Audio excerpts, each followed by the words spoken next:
trying to see it on the grass, but there was nothing that looked sharp enough. Oh, well, as long as it doesn't hurt anymore. She pressed her paw harder on the ground, making sure it was truly better.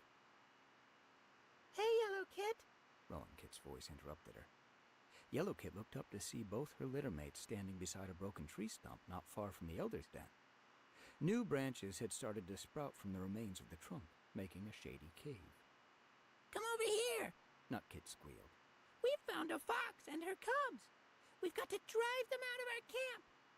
For a heartbeat, Yellow Kit believed him, and her neck fur bristled. Then she realized this was just another game. Oh, yes. The elders will make really scary foxes. Silver Flame was peering out of the Elder's den as Yellow Kit bounded over to join her littermates. Her fur stood on end, and her teeth were bared. "This is our den," Silver Flame hissed. "Stay away, or I'll strip your fur off and feed you to my cubs! Go on, attack them!" Little Bird peered over Silver Flame's shoulder. With her ginger pelt, she looked a lot like a fox cub. "I just fancy a nice, fat kit." No! Yellow Kit yowled. This is Shadow Clan's camp! No foxes allowed! She hurled herself at Silver Flame, trying to grab a hold of the old she-cat's fur. Silver Flame batted at her with soft paws, her claws sheathed. Rowan Kit and Nut Kit raced past them into the den. Ow! Ow! Nut Kit squeaked. Yellow Kit and Silver Flame rolled into the open. Yellow Kit ended up on top, clinging to Silver Flame's belly fur. Do you give in? She demanded. No more eating cats? "No more, I promise," Silver Flame responded. Then she let out a gusty sigh. "Go on, my old bones won't stand much more of this." As Yellow Kit bounced off her, Silver Flame sat up and shook her gray and orange pelt, panting a little as she caught her breath. She blinked affectionately at Yellow Kit, and a purr rose in her throat. "Well fought, little one," she mewed. "I can see you're going to be one of the best warriors in Shadow Clan." You're right about that. Thought Yellow Kit, her chest swelling with pride. Watch out, foxes. Chapter 3. Yellow Kit found it hard to get to sleep that night. She had often complained about the nursery seeming too crowded, but now that Ragged Paw and Scorched Paw had left for the apprentice's den, it felt oddly empty.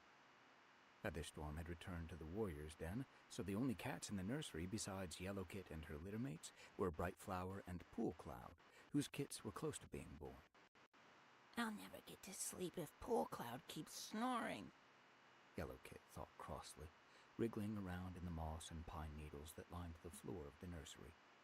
"Keep still," Bright Flower mewed drowsily. "How is a cat supposed to get any rest?" With a snort of annoyance, Yellow Kit curled up and wrapped her tail over her nose.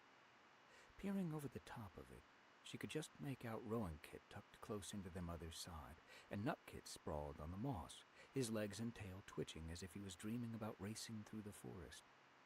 I wish StarClan would send me a good dream, Yellow Kit thought. She slept at last, only to wake again with a start. A faint dawn light was filtering through the brambles. Pool Cloud was still snoring softly. Bright Flower and Rowan Kit were curled up together. Nut Kit was squirming about in the bedding, letting out soft moans of pain. Yellow Kit realized what had woken her. Her belly felt heavy, and every couple of heartbeats pain shot through it. I guess Nut Kit's belly is hurting too. She prodded her brother gently with one paw. Do you have cramps in your belly? She whispered. Nut Kit's eyes blinked open, and he peered blearily at his sister. How do you know? My belly is aching too, Yellow Kit retorted, wincing as another deep cramp coursed through her. She pressed her belly hard against the moss as if she could squash the pain out of it. We've got to tell Bright Flower, she grunted. She'll get Sage Whisker. No! Nut Kit's eyes stretched wide with alarm. Yellow Kit, don't, please! Why not? Yellow Kit asked. She narrowed her eyes at her brother. What have you been up to? Before Nut Kit could reply, Bright Flower raised her head, twitching her whiskers in annoyance. "Will you, Kit, settle down?" she began. "This isn't the time for playing. You—" She broke off, and her gaze grew more intent, swiveling from Nut Kit to Yellow Kit and back again. "What's the matter?" Our bellies are hurting. Yellow Kit replied, her words ending with a low wail as another wave of pain surged over her. Please get Sage Whisker. Before she had finished speaking, Brightflower had risen to her paws, careful not to disturb the sleeping Rowing Kit, and padded across the moss to give each of her kits a careful sniff. "Have you been eating something you shouldn't?" she asked. "Tell me quickly now. Sage Whisker will need to know." No, Another gasp of pain interrupted Nut Kit. All right. He went on when he could speak again. I found a dead sparrow among the brambles yesterday. I only tasted it to see what it was like. "Nut Kit!" Brightflower let out a sigh of exasperation. "You know what I've told you about eating crow food. You too, Yellow Kit. How could you be so stupid?" But I didn't. Yellow Kit protested. Her mother gazed at her sternly.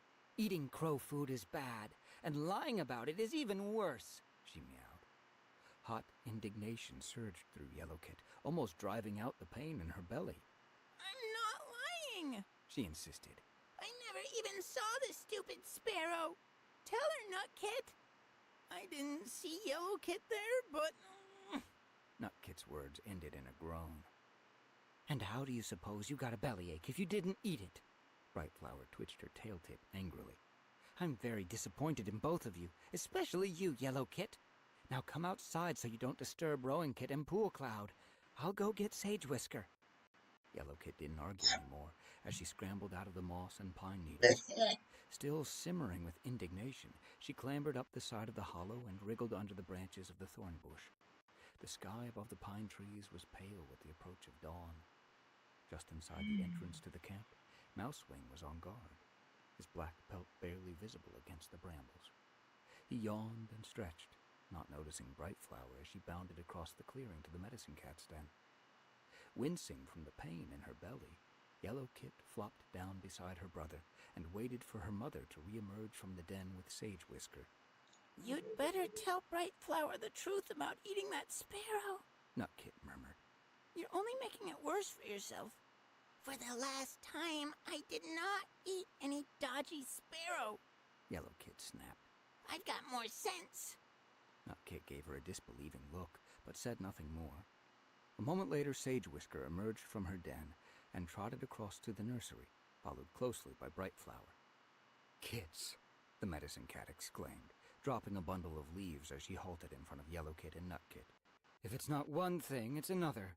Have you no sense?" What are you going to give us? Yellow Kit whimpered, sniffing at the leaves as another spasm cramped her belly. Are you going to make us sick to get the bad stuff out of us? Sage Whisker gazed at her intently. "That's exactly what I'm going to do," the Medicine Cat meowed. "And this is the herb we need for it. Yarrow." Bending her head, she gave Nut Kit and then Yellow Kit a long sniff. "Brightflower tells me you've been eating crow food," she continued. Nut Kit let out a moan of pain. It was only a mouthful. 2, maybe. Sage Whisker sighed. "Or 3 or 4. Now you know why we teach kits not to do that." "Will they be okay?" Brightflower fretted, giving Nut Kit's ears a comforting lick. "They'll be fine," Sage Whisker assured her. "Right, Kits. I want you to eat this yarrow. It will make you sick, and then your belly will feel a whole lot better." Nut Kit gave the herbs a suspicious glare. Are they yucky? The Medicine Cat nodded. "They are pretty yucky," she admitted. "But would you rather have a yucky taste, or the bellyache?" I'll eat them, I guess, Nut Kit responded. Not here, please, Brightflower mewed.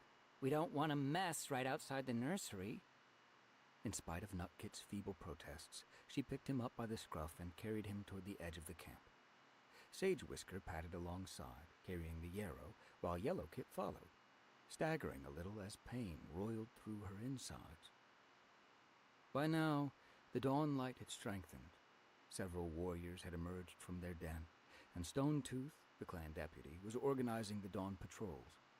Yellow Kit felt a pang of envy as she spotted Ragged Paw and Scorched Paw with their mentors. She quickened her pace, stumbling a little, hoping the apprentices wouldn't spot her and ask what was happening. In the shelter of the thorns at the edge of the clearing, Sage Whisker laid a few yarrow leaves in front of Nut Kit, and the rest of the bundle in front of Yellow Kit.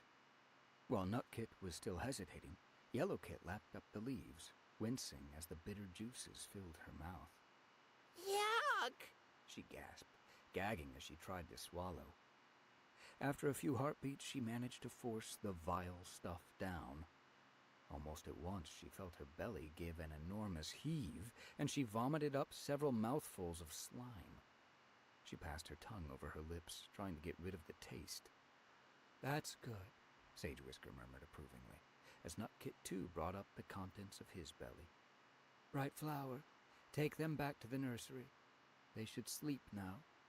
When they wake, they can have some milk, but no food today. I'll check on them later." "Thank you, Sage Whisker."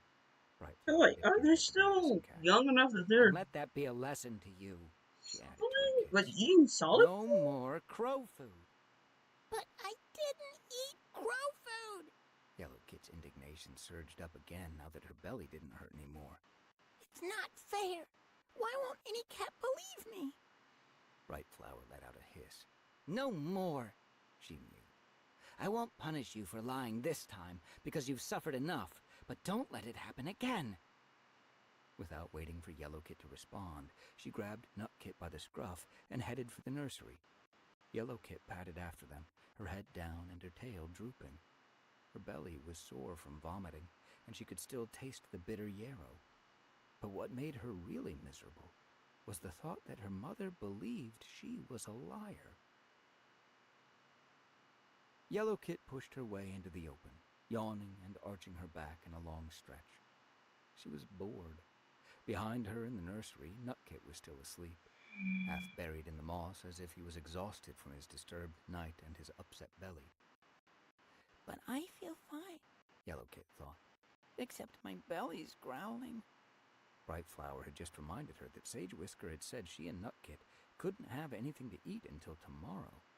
I'll never last that long. Yellow Kit wailed inwardly.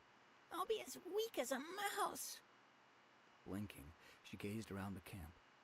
Hollyflower and Crowtail were sharing tongues outside the warrior's den, while the elders were gossiping in a patch of warm sun beside the tree stump. Yellow Kit caught a scrap of their conversation. Sent that Wind Clan warrior squealing all the way back to his camp, Lizard Fang meowed. We didn't put up with any nonsense from Wind Clan in my day, let me tell you. No, and not from ThunderClan either, Silverflame purred. Yellow Kit's heart swelled with love for the old she-cat. Maybe if I go over there, she'll tell me a story. Then she shook her head. No, more likely I'd have to listen to Lizard Fang yakking on about all the Wind Clan warriors he chased off. In the middle of the clearing, Rowan Kit was playing by herself, tossing a ball of moss into the air and catching it on her tiny extended claws. Yellow Kit didn't feel like joining in. I wish I could go out and explore the territory like Ragged Paw and Scorched Paw. Flicking her tail and trying not to look as if So she it's was just going anywhere white? special, So there's Yellow no... Kit padded across the camp toward the Freshkill pile. The sun was shining, and the patches of sky visible through the trees were a clear blue. But there was a chill in the air, and the leaves on the huge oak tree where Cedar Star made his den were beginning to turn yellow. Greenleaf was coming to an end. Yellow Kit felt hungrier than ever when she approached the Freshkill pile, and the enticing scents of vole and squirrel flooded her jaws. She absolutely had to have something to eat if she was going to sneak out of the camp. One little mouse couldn't hurt. "Hey, Yellow Kit!" Yellow Kit jumped guiltily. Turning to see who was calling her, she spotted Sage Whisker sunning herself at the entrance to her den. Uh-oh. "Nothing until tomorrow," the medicine cat warned her. "I'm surprised you can even think about eating yet." I'm starving. Sage Whisker stifled a purr of amusement. "Would you rather have a bellyache, little Kit?" Yellow Kit scuffled her forepaws in the earth of the camp floor. I guess not. Why don't you come and help me with a few things? The medicine cat suggested. All the apprentices are out, and I need someone to give me a paw sorting my herbs. It might take your mind off your empty belly. Okay. Yellow Kit perked up. She liked the sharp sense of herbs in the medicine cat's den, and she needed something to stop herself from thinking about food. She followed Sage Whisker back into the den. Beyond the narrow entrance that lay between two boulders, a tiny clearing opened out, edged by thick clumps of fern. At the far side, a pool of clear water reflected the pine trees above. The herbs are over here. Sage Whisker padded to one side of the clearing. I dig holes in the ground to keep them fresh and cover them up with fern fronds. She picked up one of the fronds and laid it aside. Yellow Kit peered into the hole beneath. A few withered leaves lay I at the want bottom. to finish my meat That's piece, marigold. and I'm so Sage tempted Whisker to meowed. just leave all It's the... good for infected wounds, but as you can see, those scraps aren't much good. Lift them out and pile them up by the entrance. This is good. Later on, I'll carry I'll do all the this today. rubbish out of the camp. And then tomorrow, While oh, Yellow Kit finish obeyed, before Monday. Sage Whisker uncovered the next hole. Is to finish It before held Monday. only So 2 or 3 tomorrow shriveled is berries. Sunday. Should I add So those to the final pile? day Yellow Kit tomorrow asked, to Tuesday for dipping her paw the into mint the and meat hole, ready piece. to scoop out the berries. Sage Whisker shook her head, Ah. flicking her tail across to block Yellow Kit's paw. No, those are juniper berries. I know they're past their best, but they're so useful for bellyache and shortness of breath. I won't dare throw them away until the fresh ones are ready. It won't be long, thanks Starclad. Yellow Kit nodded, giving the berries an interested sniff. Silver Flame wheezes sometimes. She remarked. Do you give her juniper berries? I do. Sage Whisker dipped her head. You're learning fast, Yellow Kit. Yellow Kit felt proud of herself. This is so useful.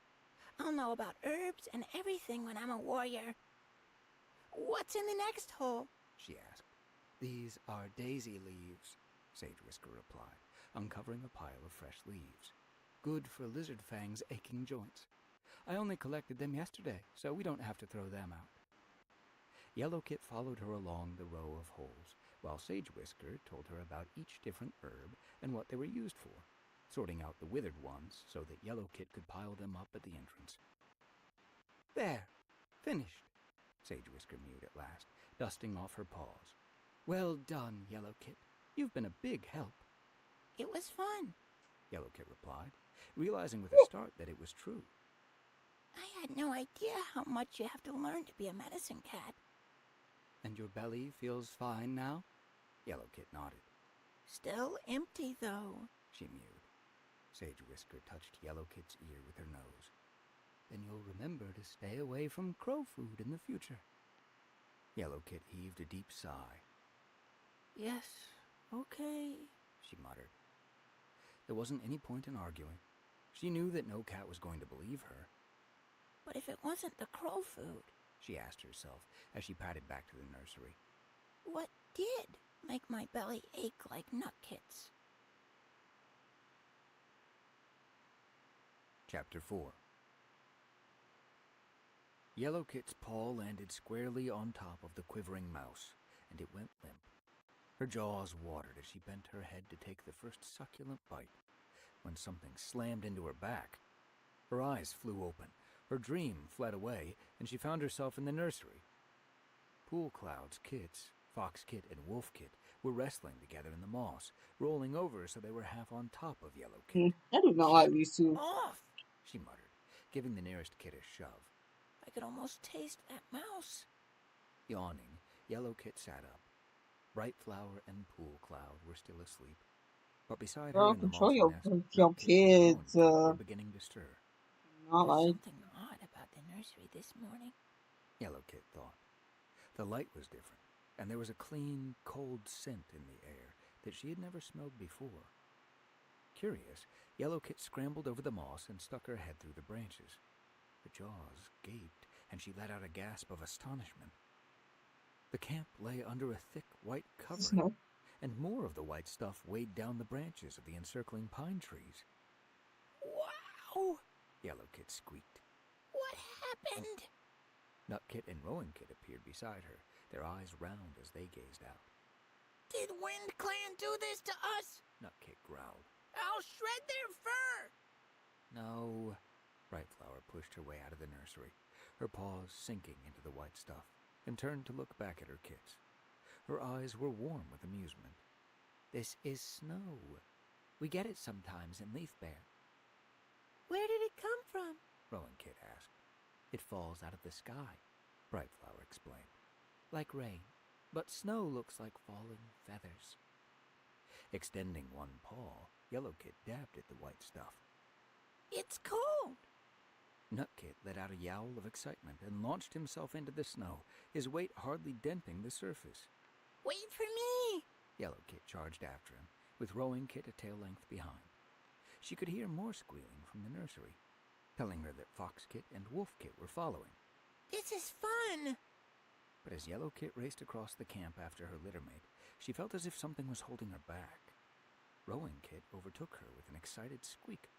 Trying to force her legs to run faster, Yellowkit realized that the snow was clogging up her thick fur, dragging at her and slowing her down. That's not fair! She thought indignantly. A moment later, her paws skidded out from under her as Foxkit crashed into her. Got you! The younger kid squealed. You're as slow as a hedgehog, Yellowkit! Struggling out from underneath her den mate, Yellowkit looked at the other kit's smooth ginger pelt. No wonder it was easier for her to run fast in the snow. Taking a breath as she tried to shake the clots of snow from her pelt, she felt her mouth burning that with crisp, sucks. dry air. I'm thirsty. She announced. I'm going to get a drink. You just want an excuse to stop running. Foxkit taunted. Yellowkit opened her jaws to respond, then decided that arguing with Foxkit wasn't worth it. 4 moons old, and she thinks she knows everything. Glancing around the camp, she spotted the early morning light gleaming on a pool of melted snow just outside the warrior's den. Silverflame I do not like beside them. it, lapping Like, steadily. oof. Yellowkit went to join her, but Silverflame didn't look up. The old cat must have been super thirsty. She always seemed to be drinking these days. A sharp pain stabbed at Yellowkit's belly as she started to drink the icy water, and her fur prickled as though a storm was brewing. Yellowkit tilted her head on one side. There had been storms in the heavy days of Greenleaf when gray clouds would cover the sky and the air felt hot and damp, but today the sky was clear and pale, and the rising sun cast blue shadows across the snow-covered camp. A cold, dry breeze ruffled the white surface. No storms today. Yellowkit told herself. Hi, Yellowkit. Silverflame paused in her lapping at last. Enjoying your first snow? Yellowkit turned to reply and winced at the look of exhaustion and pain in the old she-cat's eyes. It's okay, I guess. She replied. Silverflame, are you all right? Silverflame shrugged. It's just the moons catching up with me, she mewed. Don't worry, Yellowkit. This cold weather does nothing for old bones. Little Bird agreed as she emerged from the elder's den and headed for the fresh kill pile. Glancing back, she added, Are you coming, Silverflame? The she-cat shook her head. I'm not hungry. The young ones need to eat more than I do. Yellowkit frowned. What does Silverflame mean? All cats need to eat. Come on, She urged, giving Silverflame a gentle push. let's go together and find something tasty. Okay. With a huge sigh, Silverflame rose to her paws. Yellowkit thought that the elder's paw steps looked a bit shaky as she padded over to the fresh kill pile. Little Bird was already clawing the snow away from it, revealing the heap of frozen prey. Here, try this frog. Yellowkit dragged it out of the pile and set it down in front of Silverflame. The elder blinked at the frog for a couple of heartbeats as if she had never seen one before, then lowered her head and took a small bite. Yellowkit chose a mouse for herself, but kept an eye on Silverflame as she was eating. The old cat was barely picking at her prey. In the sharp, slanting sunlight, Yellowkit could see Silverflame's bones showing beneath her fur, as if the elder hadn't been eating properly for days. After 2 or 3 more bites of the frog, Silverflame pushed it toward Yellowkit with one paw. I've had enough. You finish it. She turned and tottered away, vanishing into the elder's den. Yellow Kit stared anxiously after her. She didn't want to finish the frog.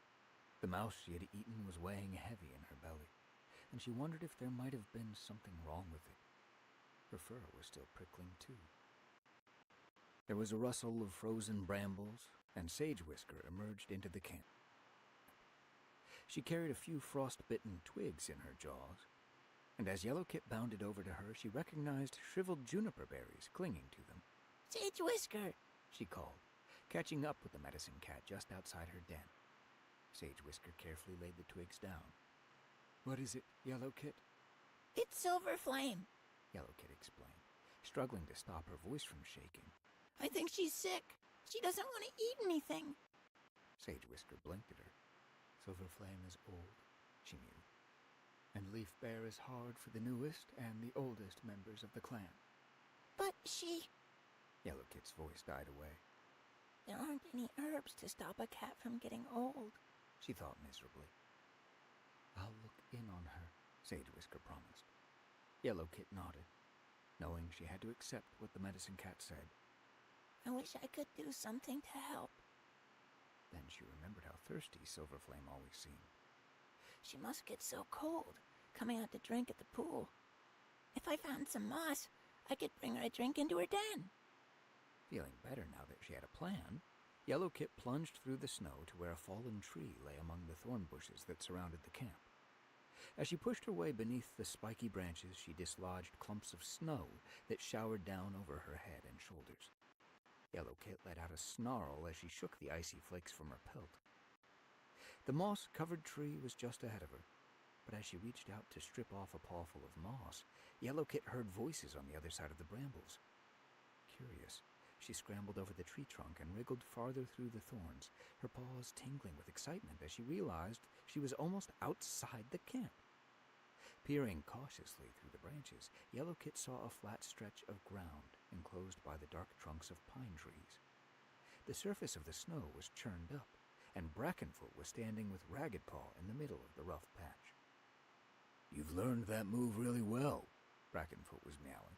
"Now you need to work on getting more power into your swipe. Let's try it again." Yellow Kit watched, fascinated, as Brackenfoot crouched down in the snow and Ragged Paw charged at him, darting in to rake his paw over his mentor's ear and leaping back before Brackenfoot could retaliate. "Better," Brackenfoot praised him. "Try again. Harder." This time Brackenfoot rose to his paws and waited with muscles tensed for Ragged Paw's attack. As Ragged Paw struck out, Brackenfoot ducked so that the blow only ruffled his fur. Ragged Paw leaped at him again, and suddenly the two cats were locked together, swiping at each other with all four paws as they struggled to pin the other to the ground. Yellow Kit drew in a breath of mingled excitement and horror, terrified that her clanmates would injure each other, until she noticed that they were fighting with sheathed claws. I can't believe how good Ragged Paw is. She thought with a twinge of envy. He's still only an apprentice. A moment later, White Ragged Paw let out legs. a yowl of triumph. He was standing on top of Brackenfoot, his four paws pinning down his mentor's shoulders, while one hind paw was fixed firmly on his tail. Brackenfoot was panting, his eyes half closed, and his muscles limp. Yellow Kit's eyes widened in dismay, and she flexed her claws, ready to dash out and defend her father. I won! Ragged Paw meowed. His eyes blazed as he looked down at his mentor. I'm the best fighter in the clan! Before the last words were out of his jaws, Brackenfoot surged upward, flinging Ragged Paw off him and rolling him over in the snow. "What was that again?" he asked mildly, as Ragged Paw scrambled up with snow clumped all over his pelt. Yellow Kit let out a gleeful meow to see that her father hadn't lost the battle after all. Ragged Paw thinks he's so great. Ragged Paw glared at his mentor. You cheated! You pretended to be beaten! "And you think that an enemy won't do that when you fight in a real battle? You're doing well, Ragged Paw, and you'll be a great fighter one day.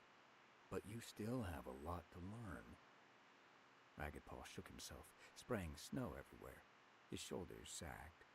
You're right, He admitted. I'm sorry. Will you teach me that move? "Another time," Brackenfoot promised. "We've done enough for today.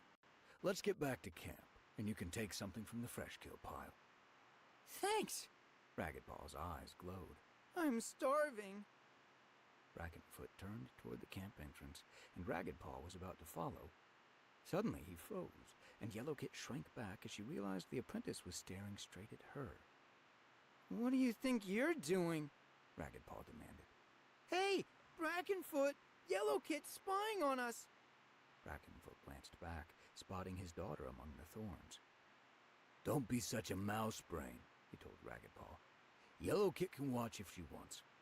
She might learn something. Ragged Paw let out a snort of disgust, but said nothing more. Her fur hot with embarrassment, Yellow Kit scrambled backward Not until like she the reached the dude. fallen tree Because again. if I'm Off the correct, awful and I don't thick actually moss, know if I she am or scampered not, across the camp, but I to have soak it in only the really puddle halfway before through, carrying it to the elder's so den. I'm gonna assume Here, because at some point Silverflame. they start like She mumbled flirting, and I'm like, as she poked her head underneath the ew. branches.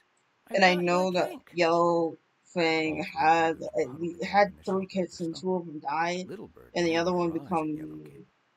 Keep that wet moss away from our bedding. Brackenclaw, She I think his snapped. name was. That may be wrong. Yes, Lizard Fang agreed.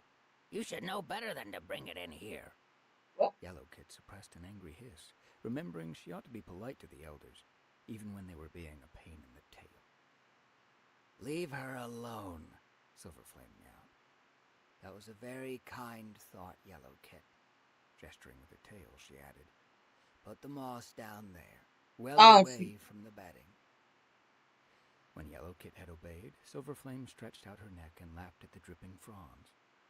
Great Star Clan, that's good, she murmured. Thank you.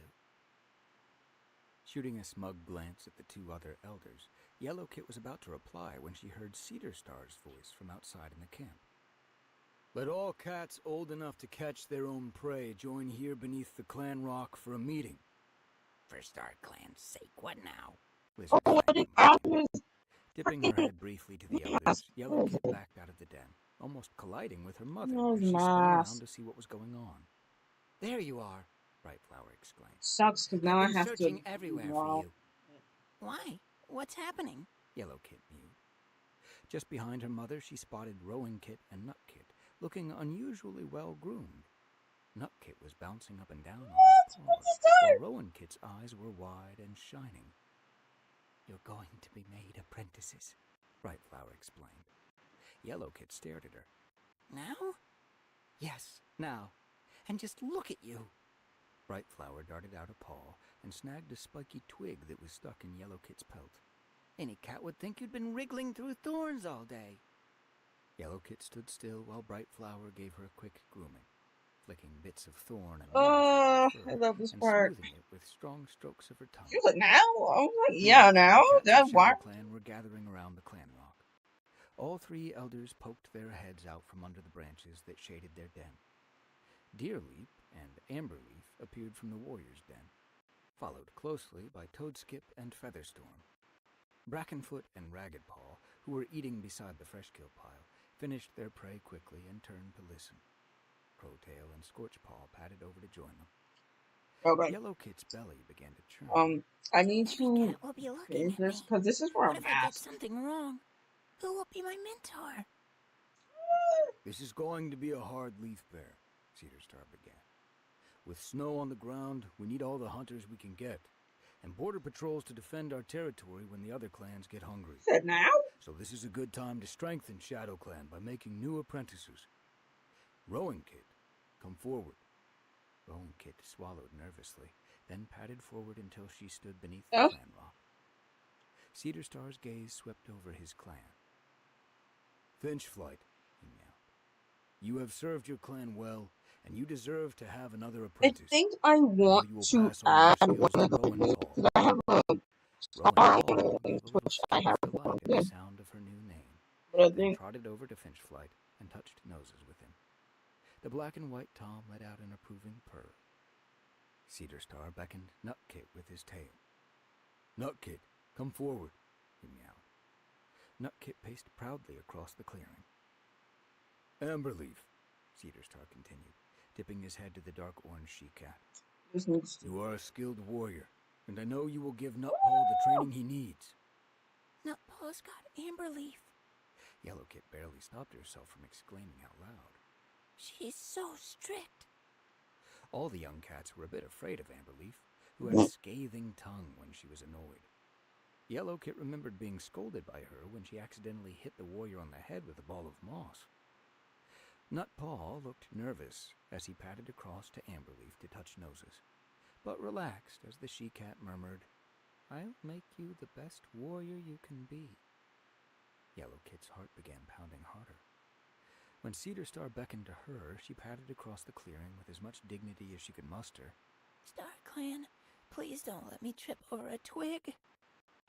"Dearly, you are a wise and experienced cat," Oh, yeah, really? "I know that you will pass on your qualities to Yellowpaw." Yellowpaw spun around to face Deerleap. The gray tabby she-cat had stepped into the clearing, waiting for her. As she approached her mentor, Yellowpaw saw the friendly gleam in Deerleap's eyes and decided she was very satisfied with the choice that Cedar Star had made for her. I'll do the best I can. I promise. She mewed fervently as they touched noses. Any reply was drowned in the cheers of the clan as they greeted the new apprentices by their names. "Nutpaw! Yellowpaw! Rowanpaw!" Yellowpaw saw Brightflower and Brackenfoot standing side by side, identical expressions of pride on their faces and in their shining eyes. She felt happy enough to burst. "Okay," Deerleap meowed to Yellowpaw when the noise had died down and the cats were beginning to drift away. "Why don't we go out for our tour of the territory before it gets dark?" Great. Every hair on Yellowpaw's pelt bristled with excitement. Let's go. I should But as she listen followed to the Deerleap Guardians across of the camp toward Cool the brambles series where while Nutpaw and I'm Rowanpaw were already making this vanishing with their mask. mentors, she staggered as a sharp pain shot through her belly. She couldn't suppress a yelp. Deerleap turned around. "What's the matter?" Yellowpaw could hardly stay on her paws. The pain filled her body, darkening her vision. She had never felt anything so bad. Pain. It hurts. She managed to gasp. "You'd better see Sage Whisker," Deerleap meowed. But I want to see the territory. Yellowpaw protested. "The territory won't go away." Deerleap's voice was determined. She laid her tail across her apprentice's shoulders. "Come along." As she stumbled across the camp, Yellowpaw fought against her disappointment. I want to start training now. I don't have time to be sick. But when she reached the medicine cat's den, there was no sign of her. "You looking for Sage Whisker?" Toadskip was on his way to the fresh In the cut. Elder's Den? "I saw her going to the Elder's Den." Yeah. "Thanks, Toadskip." Deerleap led the way toward the tree stump. When they approached the den, Yellowpaw heard drawn-out moans, as if a cat was in agony. Yellowpaw's pain had ebbed a little, but her fur felt strange and began prickling, harder and harder with every paw step she took. She was scared of what she might find in the Elder's Den, and could hardly force herself to go in. When she ducked underneath the outer branches of the den, she saw Silverflame stretched in her nest, her body twisted, and her eyes glazed with pain. Sage Whisker was crouching over her, while Lizard Fang and Little Bird huddled together at the far side, their faces full of fear and pity. The floor was strewn with different herbs, their sharp scents mingling with another sweetish smell that made Yellowpaw gag. Silverflame is really sick. "Yes? What is it?" Sage Whisker snapped, not shifting her gaze from the old she-cat. I had a pain, but it's nothing. Yellowpaw stammered. "Okay." Sage Whisker paused to chew up a mouthful of leaves. "See me tomorrow if it doesn't clear up." I will. Thanks. Unable to bear watching Silverflame any longer, Yellowpaw backed out of the den. "Are you feeling okay now?" Deerleap asked, a tinge of impatience in her voice. "Because if you are, we can set off." Yellowpaw nodded, trying to ignore the nagging pain in her stomach. When she breathed in the scent of the herbs, it had faded to a tolerable ache. I'm fine. She insisted. Deerleap led the way through the brambles. Excitement surged over Yellowpaw as she followed, almost driving out her anxiety about Silverflame. Heartbeats later, she stood outside the camp for the first time. Pine trees stretched into the distance on every side. Wow, she breathed. The forest goes on forever. Not quite, Deerleaf responded, a glint of amusement in her eyes. Come on, we'll go this way. The ground between the trees was flat and almost clear of undergrowth. Yellowpaw spotted tracks crisscrossing it, the spiky claw marks of birds, catpaw prints from an earlier patrol, and larger prints tipped with claws that she had never seen before. She paused to sniff at them and picked up a trace of a rank smell that felt faintly threatening. Deerleaf had halted and was looking back. Come on, Yellowpaw. What's this? Yellowpaw mewed. Deerleaf gave the tracks a swift glance. Fox, she stated. Yellowpaw shivered and glanced around, half expecting to spot a slim russet shape slinking among the trees. She had never seen a fox, but she had heard plenty of stories about them. It's okay, Deerleaf told her. That scent is stale, but we need to keep a lookout whenever we're outside the camp. Yellowpaw flexed her claws, wondering what it would be like to fight a fox. Movement among the trees caught her eye, but no fox appeared. Instead, it was a Shadow Clan hunting patrol. Cedarstar was leading the way back to camp, with Arch-Eye and Featherstorm, all of them carrying prey. Deerleaf called a greeting, and the clan leader waved his tail in acknowledgement. A short while later, the pine trees thinned out, replaced by bushes mounded with snow and reeds whose feathery tops rattled together in the breeze. The flat ground became uneven, with hidden hollows filled with snow. Yellowpaw let out a squeak as she slid down a dip and sank deep into the powdery white stuff. Deerleaf is going to think I'm a stupid kit. But Deerleaf just waited until Yellowpaw struggled out and didn't make any comment. When the weather is warmer, the ground here is marshy and wet, she meowed. It's a good place for catching frogs. Yellowpaw nodded. Silverflame used to enjoy frogs, She thought, remembering how the elder hadn't been eating properly for ages. She realized that Deerleaf had asked her a question and had paused, waiting for an answer. Sorry. Yellowpaw muttered. What was that? Deerleaf sighed. I asked what you thought would be the best way to catch a frog. Yellowpaw thought fast. Hide in the reeds and jump out at it? She suggested. Her mentor twitched her whiskers. That might work, but remember frogs can swim, too. It's best to find one on land. 2 cats can hunt better than one. One to cut the frog off from the pool it came out of, and one to catch it. We'll practice with the other apprentices when New Leaf comes. Great, Yellowpaw responded, though her thoughts of Silverflame moaning in agony dampened her enthusiasm. They came to the edge of the marsh and padded through another belt of pine trees.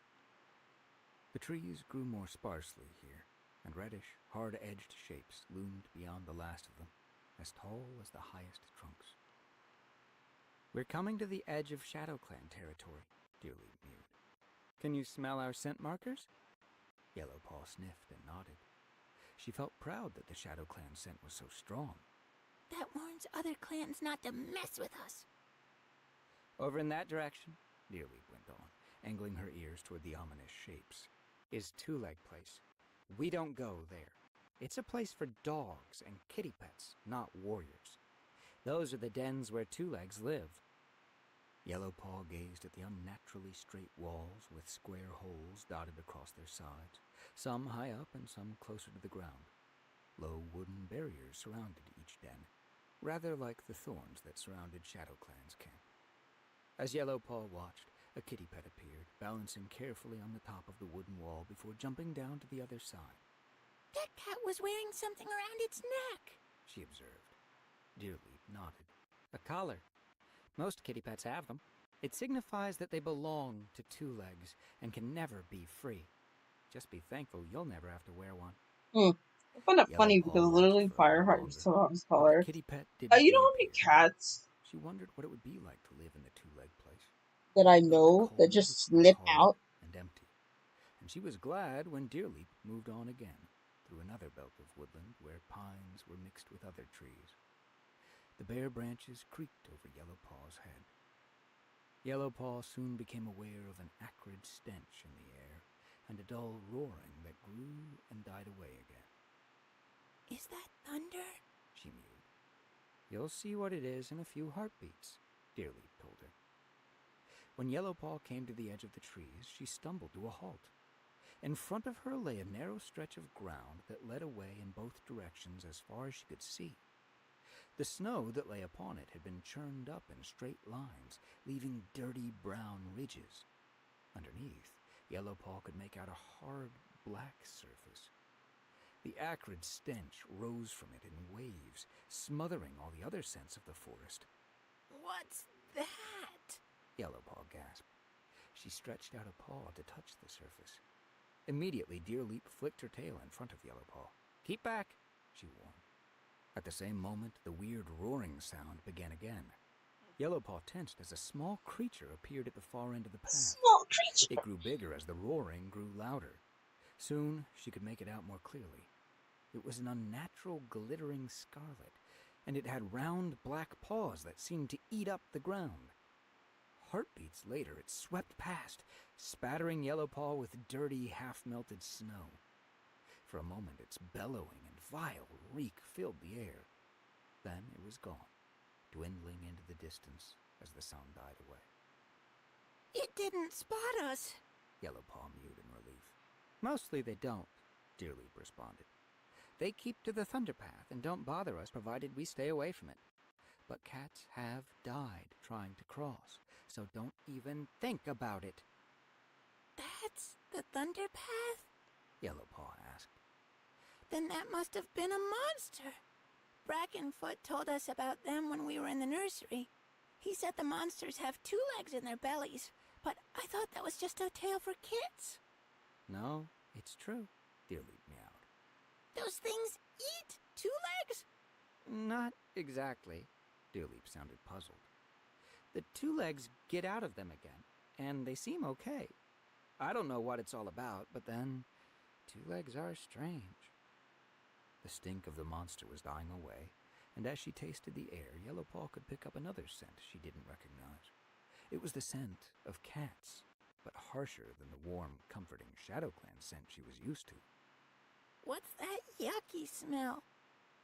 That's ThunderClan, Deerleaf explained, waving her tail toward the trees on the other side of the Thunderpath.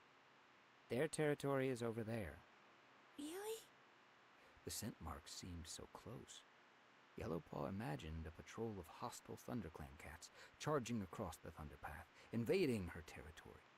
Her neck fur started to bristle, and she dug her claws into the ground. They'd better not try it. But there was no movement among the trees on the opposite side of the Thunderpath.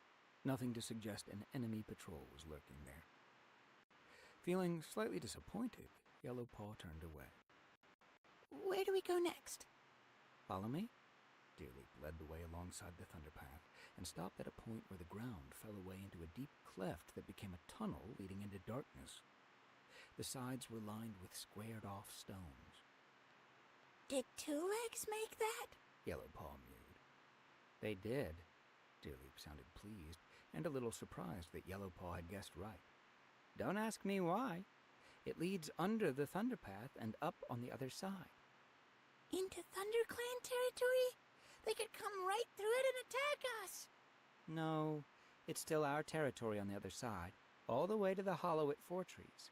It's the way we go for gatherings. Yellowpaw's paws tingled. Now that I'm an apprentice, I'll get to go to gatherings. When she was 3 moons old, she had begged and begged to go to a gathering. Silverflame had promised to tell her everything that happened, and the day after, she had kept her promise. She made it sound so exciting. I hope she'll be better by the next full moon so we can go together. She was dragged abruptly out of her memories as Deerleaf flicked her on the shoulder with her tail tip. Wake up, her mentor chided. We've still got a long way to go. They walked on, sticking close to the Thunderpath with the 2-legged ends fading into the trees behind them. Over there, Deerleaf continued, is another tunnel. That one leads straight into WindClan territory. What do you think that means? Trouble! Yellowpaw exclaimed. Right. So what should we do about it? Patrol really carefully? Yellowpaw suggested. And, put really strong scent markers around our end? Deerleaf nodded. Exactly.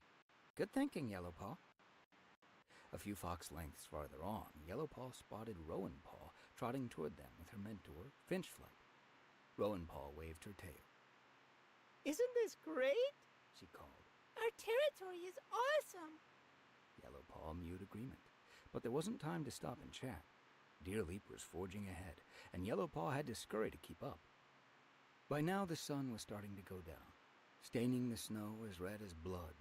Shadows began to gather under the trees, and the monsters that swept past on the Thunderpath had glaring yellow eyes that cut through the darkness. Eventually, Deerleap veered away from the Thunderpath and headed back to the trees. Darker shadows loomed ahead, and Yellowpaw tried to hide her nervousness as Deerleap plunged into them. Finally, her mentor stopped. "What can you smell?" she asked. Yellowpaw parted her jaws and tasted the air. Very strong Shadow Clan scent, She reported. Are we near the border again? "We are. But is there anything else?" Yellowpaw took in another breath, trying to distinguish other scents beneath the overpowering scent of Shadow Clan. Oh, She exclaimed. something really nasty. Is it another clan? "No, that's the Carrion Place." Deerleap flicked her tail toward the shadows.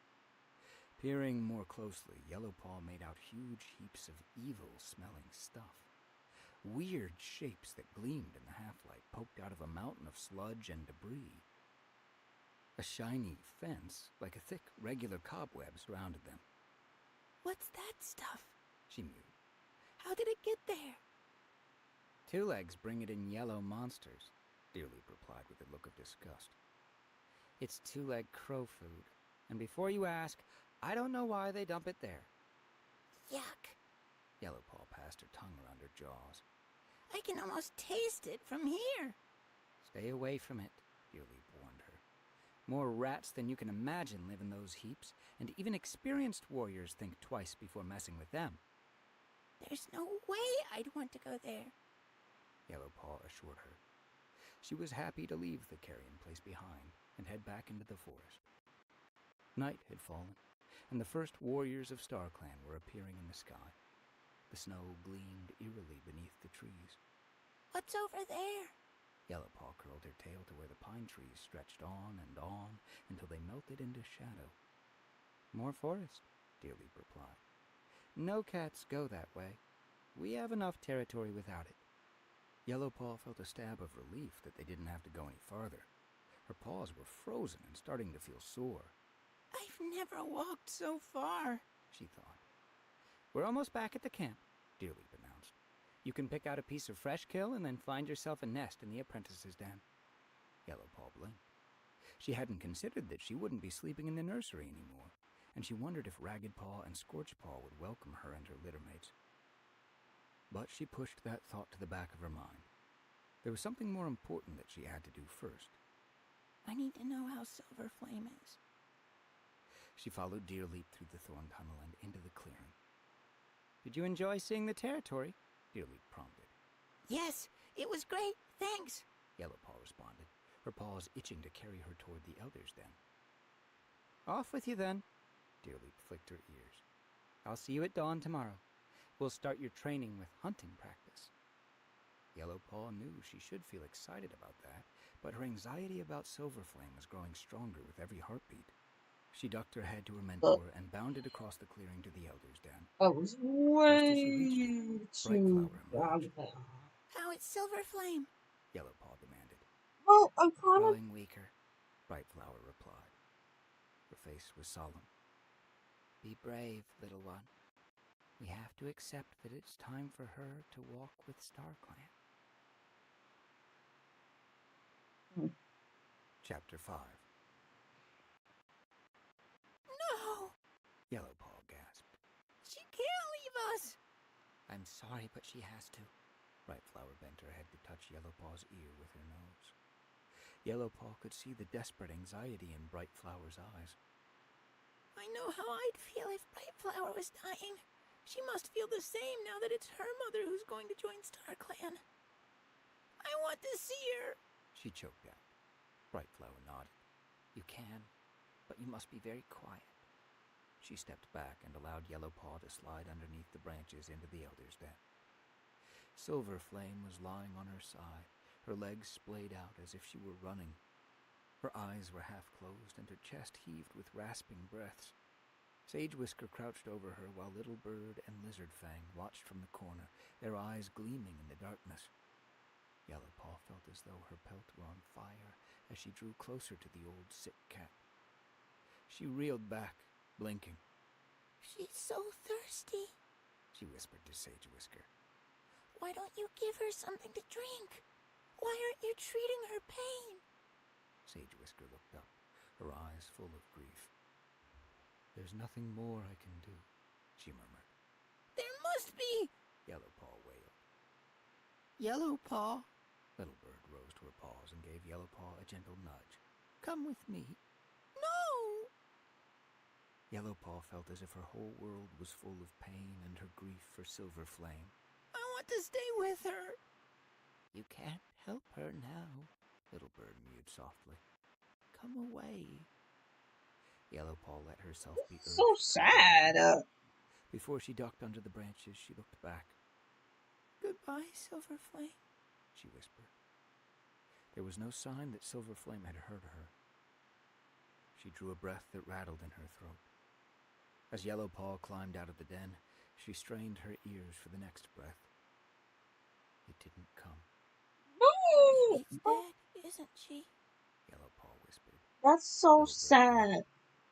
She hunts with StarClan now. Bro, Yellow what? Paw dug her claws into the ground. She shouldn't be dead. Why didn't Sage Whisker save her? It wasn't. Yellow Paw cut off Little Bird's words with a yowl of rage. She should have saved her! What good is a medicine cat if she can't do that? Come for a walk with me, Little Bird meowed gently. Yes. Go with Little Bird. Bright Flower, who had waited outside the den, touched her nose to Yellow Paw's ear. Her eyes blurred by sadness. Yellow Paw I followed forgot the Bright small Flower. That was her ginger cat grandpa. Oh my god, I just She realized that. realized that Little Bird was heading for the marshes Deerleaf had shown her earlier.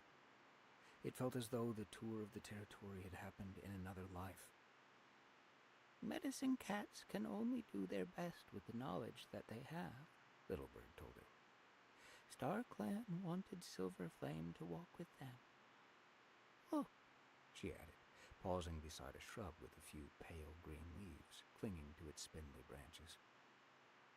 There's the juniper bush that Sage Whisker used to help Silver Flame's pain. And in New Leaf, there's also Colt's Foot for shortness of breath. But none of it did any good. Yellow Paw snarled. Sage Whisker should have found something better. She lashed her tail. What's the use of being a medicine cat if you can't heal your clanmates? Death is part of life, Little Bird meowed, resting her tail on Yellow Paw's shoulder. Every good warrior goes to StarClan, and that's a glorious place to end up. She raised one paw and pointed at a star that was shining above their heads. Look, Silver Flame is watching over us now. But I want her back in the clan. Yellow Paw whispered. The star was too far away to mean anything, and how could any cat know that it was Silver Flame? Every cat has to leave sometime, Little Bird murmured. Until then, all we can do is try our hardest to be the best for our clan. As Leaf Bear dragged on, the hard frost made the grass sharp enough to pierce a cat's pads like thorns, and prey stayed deep inside their holes. Yellow Paw felt as if her belly was flapping. It was so empty. But Deerleaf kept her on a grueling training regime. I have to get up before any of you. Yellow Paw grumbled to Nut Paw as she licked a paw and tried to rub sleep out of her eyes. Some mornings we're even out before the dawn patrol. And it's never enough if I catch one piece of prey. Oh no, we can't come back to camp until I've caught 2 or 3. You're doing great, Nut Paw muttered. He was still curled up in the moss of the apprentice's den, and he sounded half asleep. Deerleaf is a fantastic mentor. Yellow Paw snorted though she was pleased that she had managed to impress her brother. I'm trying really hard, She thought. Surely I'm going to be a good warrior with all this training. Yellowpaw! Uh-oh. Yellowpaw flinched at the sound of her mentor's voice. Coming! She called as she scrambled out of the den. Deerleap was standing a fox length away, impatiently flexing her claws. The first faint light of dawn was creeping into the sky. Yellowpaw could barely see the outlines of the trees. Stonehtooth was emerging from the warrior's den. He arched his back in a long stretch, and his jaws parted in a yawn. Yellowpaw blinked and tried to look alert. Where are we going today? I thought we might try near the big ash tree, Deerleap replied. No cat has hunted there for a day or two. Yellowpaw's sleepiness vanished as she headed into the forest after her mentor. The air was crisp and cold. Her paws pattered on the hard ground, and she made a conscious effort to walk softly. The dawn light was strengthening as the ash tree came into sight. Deerleap gestured with her tail for Yellowpaw to take cover behind some brambles. Keep perfectly still, she instructed. Look, listen, and scent. What can you pick up? Yellowpaw drew herself up, her whiskers quivering with concentration, and tried to focus all her senses at once. At first, she could hear nothing but the breeze and the bare branches of the ash and the soft sound of her own breath. Then a familiar scent wafted into her jaws, and she pricked her ears. Blackbird. She poked her head out from behind the brambles and spotted the bird pecking among the roots of the ash tree. Remembering to check the direction of the breeze, she worked her way around the outside of the thicket and dropped into her hunter's crouch to creep up on the bird from the other direction.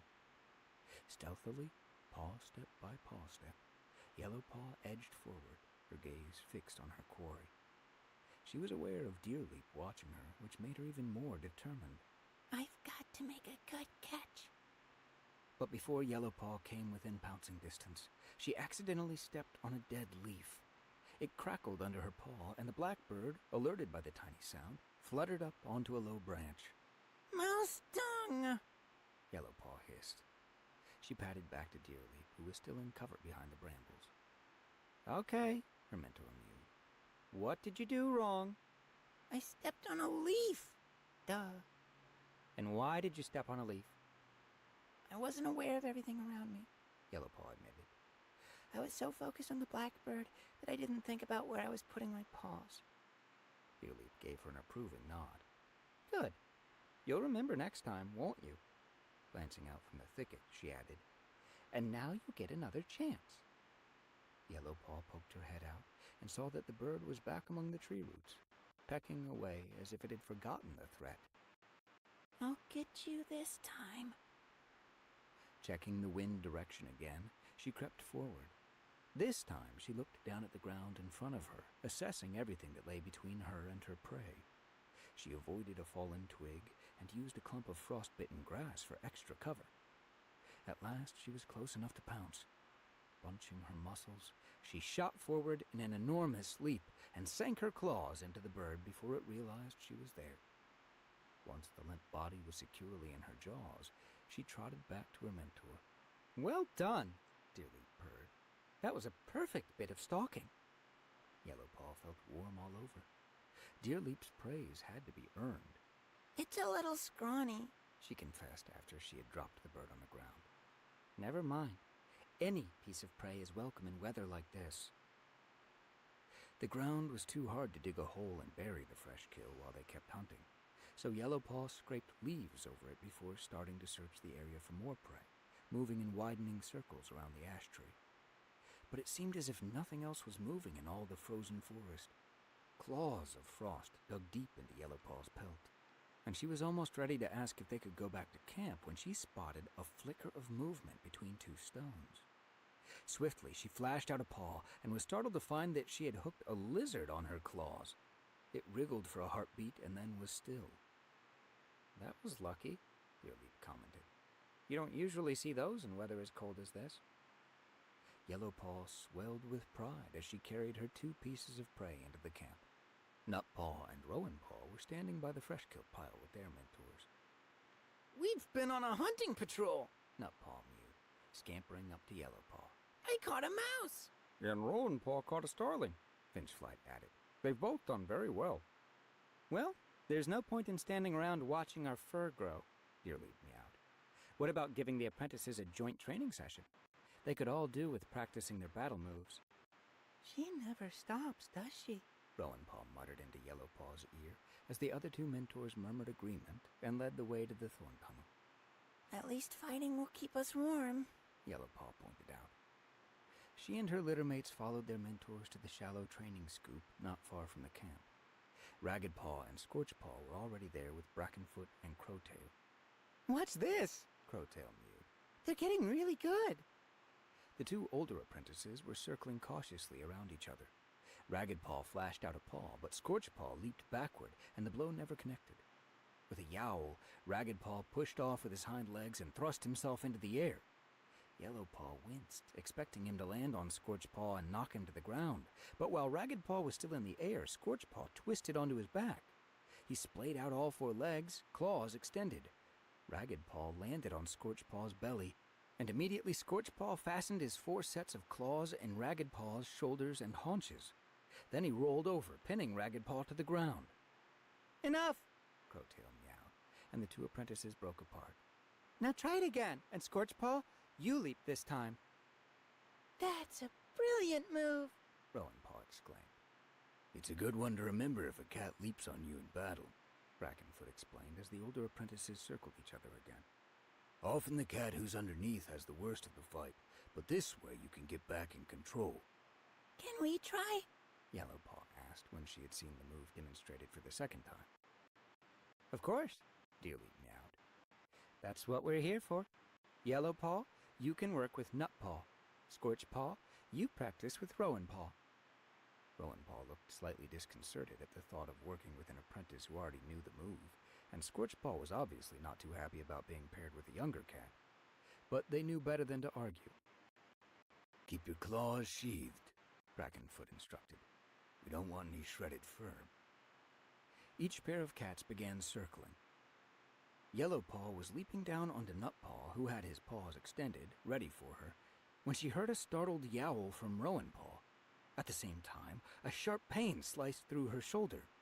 She let out a screech and crumpled to the ground at Nutpaw's paws. For StarClan's sake, what's happening? Finchflight exclaimed, bounding over to his apprentice. Rowanpaw, are you okay? As Yellowpaw rolled over, gasping with pain, she saw her sister sprawled on the ground on the far side of the training area. Blood was welling slowly from punctures in Rowanpaw's shoulder. Scorchpaw, we said sheathed claws! Crowtail snapped. Sorry, Scorchpaw muttered. I forgot. I don't understand how two apprentices could be injured at the same time. Amberleaf meowed, padding up to Nutpaw. What did you do?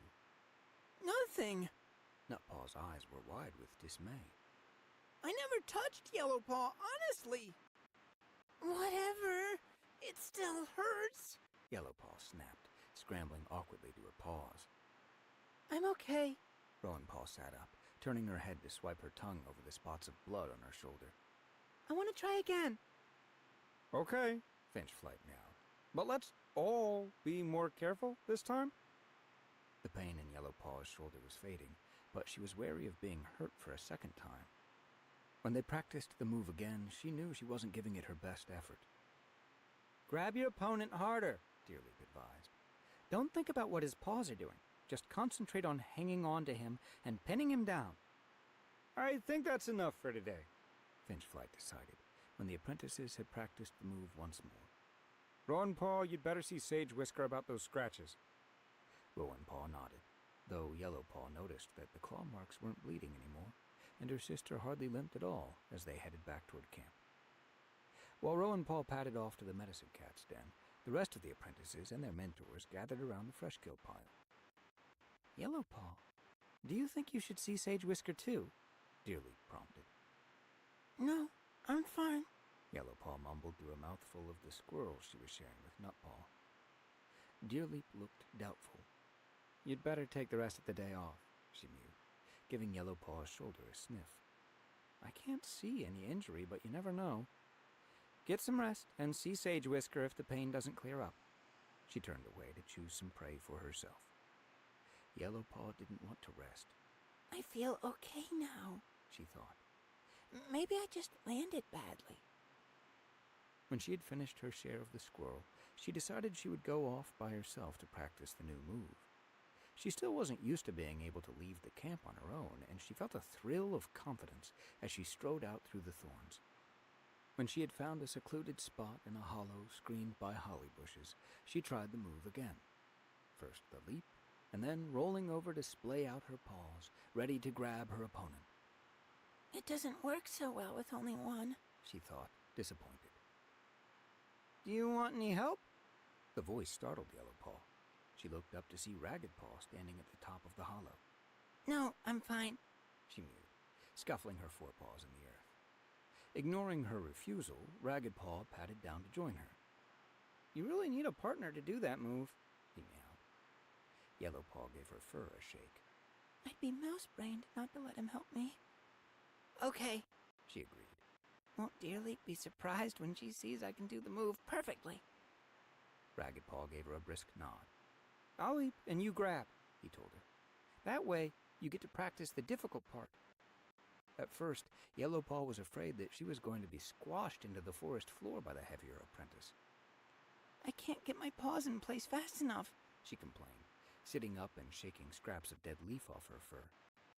You have to watch me more closely, Ragged Paw replied. You should know when the leap is coming and be ready. Try again. This time, Yellowpaw spotted the tensing of Ragged Paw's muscles before he leaped. She rolled onto her back and spread her paws wide. Got you! She yowled as she wrapped her paws around him and flipped him over. Ragged Paw scrambled to his paws and gave her a cool nod. Better. Better. Yellowpaw thought indignantly. It was brilliant. You'll be able to do it next time you're in a training session, Ragged Paw went on. Now I've got to go. I want to hunt before it gets dark. Thank you. Yellowpaw called after him as he climbed back out of the hollow. You really helped. Ragged Paw didn't respond. Yellowpaw stood blinking after him, surprised by her feelings of gratitude. Maybe he's not so bad after all. Chapter 6. Sorry, but I can't stand this dude. The early Look morning at him sunlight and the sparkled on the dewy two grass and wolf on the cobwebs are- draped across What the bushes heck and his clumps name of was? bracken. Yellowpaw paused to taste the air. The scent of damp earth flooded her jaws with a trace of fresh green growth. New Leaf will be here soon. Yellowpaw and her littermates were following Deerleaf on their way out of camp for a training session. As she leaped over a broken branch, she spotted a hint of green. She turned back, pushing the branch aside, and discovered a few delicate shoots poking up through the covering of rotting leaves. Very gently, Yellowpaw scraped away the debris, giving the shoots a chance to reach the sun. Bending down to give them a good sniff, she thought, I'm sure I've smelt this in Sage Whisker's den before. It must be an herb. As she straightened up, she heard yowls of excitement, and the two newest apprentices, Foxpaw and Wolfpaw, hurled themselves Ah, over what the did branch. I say? Yellowpaw leaped back And the fact to that they avoid being knocked named over. them after Two sets freaking of flying paws stomped down hard on the tiny shoots, crushing them into animals. the earth. Mouse brains? Yellowpaw called after them, her fur bristling in fury. Watch where you're going. Brightflower, Foxpaw's mentor, and Blizzardwing, who was mentoring Wolfpaw, followed their apprentices more slowly. Why would y'all- Brightflower why gave would the Yellowpaw mother an call inquiring them look that? as she passed, but Yellowpaw just shrugged and brought up the rear. The rest of the apprentices and their mentors had gathered in a clearing not far from the marshes. Wolfpaw and Foxpaw were charging around the edge, shouldering aside Nutpaw and Rowanpaw if they happened to get in the way. Rowanpaw patted over to Yellowpaw.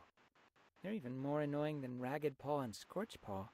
Still angry over the damaged shoots, Yellowpaw nodded. They're acting like kids. Deerleaf called the cats together. Today we're going to do a hunting exercise, She announced. Oh, do we have to? Wolfpaw interrupted. That's so boring. I want to fight. Deerleaf gave him a freezing glare. If you Ugh. like, Wolfpaw, you can go back to camp and search the elders for ticks. No.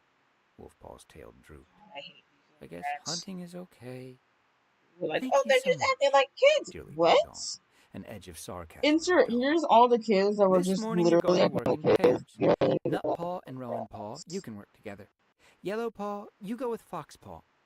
Her tail tip twitched. Wolfpaw, seeing as there isn't another apprentice to partner with, you'll have to work with me. Yellowpaw was torn between enjoying Wolfpaw's appalled expression and dismay that she had to work with Foxpaw. She glanced at the younger apprentice and saw that Foxpaw was giving her a dubious glance in reply. Okay, you don't like this any more than I do, Yellowpaw thought. but we have to put up with it for the sake of the clan.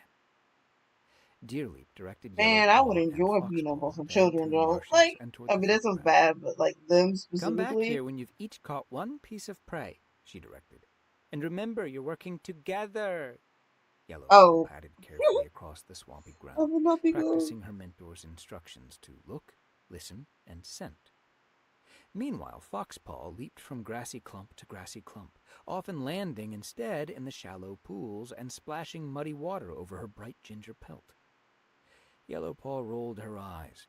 I suppose it's one way of disguising your scent from the prey.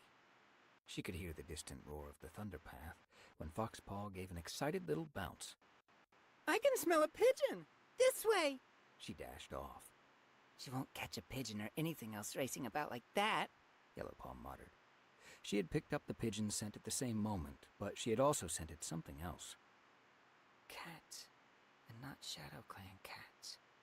She mewed softly as she followed Foxpaw. This could mean trouble. She caught up to Foxpaw within sight of the Thunderpath. The young ginger she-cat was standing in the middle of a puddle of feathers, gazing down at them with a look of dismay. Some other cat got here before us, She told Yellowpaw. I can see that. The scent of strange cats was stronger than ever. And not a Shadow Clan patrol. How do you know? Foxpaw asked. Yellowpaw ignored the question. If she can't smell that... She cast around the pool of feathers, her nose to the ground, until she spotted Catpaw prints leading away in the direction of the Thunderpath. Look at this, She meowed, beckoning Foxpaw with her tail. see how small and light those paw prints are? She pointed out when Foxpaw reached her side.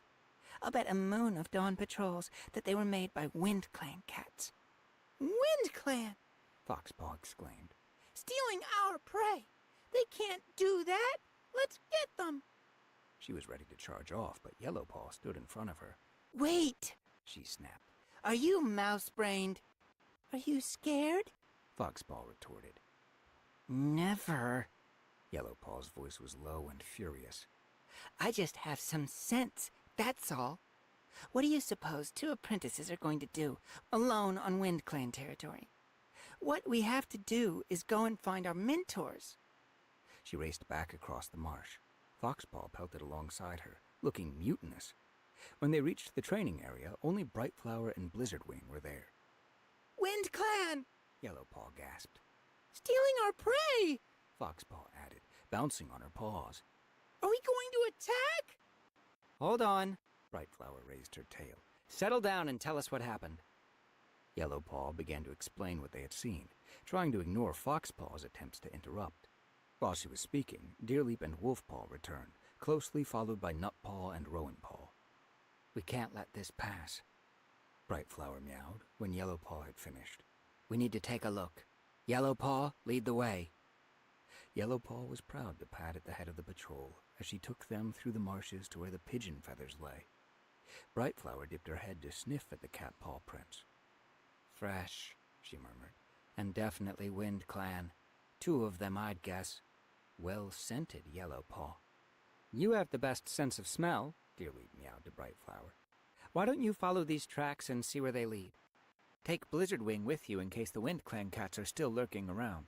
We'll wait for you here. Brightflower nodded and headed toward the Thunderpath, with Blizzardwing hard on her paws.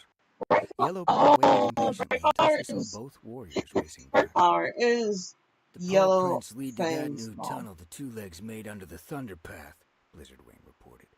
And we know where that leads. Wind Clan territory. What are we going to do? Rowanpaw demanded. Bright Flower and Blizzardwing both looked at Deerleap as senior warrior. She thought for a moment. Blizzardwing, you should go back to camp and fetch reinforcements, she replied at last. Foxpaw and Wolfpaw, go with him and stay in the camp. What? Wolfpaw exclaimed, dismayed. We want to fight! Yeah, we know some awesome moves. Foxpaw added. Certainly not, Deerleap meowed. You're Or both not. too young for battle. Turning to Yellowpaw and her littermates, she added, Do you feel ready for your first attack on an enemy? Yellowpaw's belly flipped over. Yes. She choked out. Her littermates' eyes were wide with shock. They glanced at each other, then nodded. Not fair. Wolfpaw muttered. We can fight as well as them. Deerleap ignored his comment. We'll wait for you near the tunnel entrance, she told Blizzardwing. The White Tom rounded up the younger apprentices and set off back to camp. When they had gone, Deerleap led the way along the line of the tracks until they came in sight of the narrow tunnel that led to WindClan. Yellowpaw could smell the WindClan's scent even more strongly here. We'll stop here, Deerleap announced, halting beside a clump of long, marshy grass. Settle down so you can't be seen. And if any WindClan cats come out of the tunnel, don't even twitch a whisker until I give the word. Yellowpaw obeyed, crouching down in the grass between Rowanpaw and Nutpaw. Her claws were extended and her muscles tensed to leap on any trespassers. But no cats had appeared by the time that Yellowpaw picked up a stronger ShadowClan scent and heard an approaching patrol brushing through the grass. Deerleap rose to meet them, signaling to the apprentices to do the same.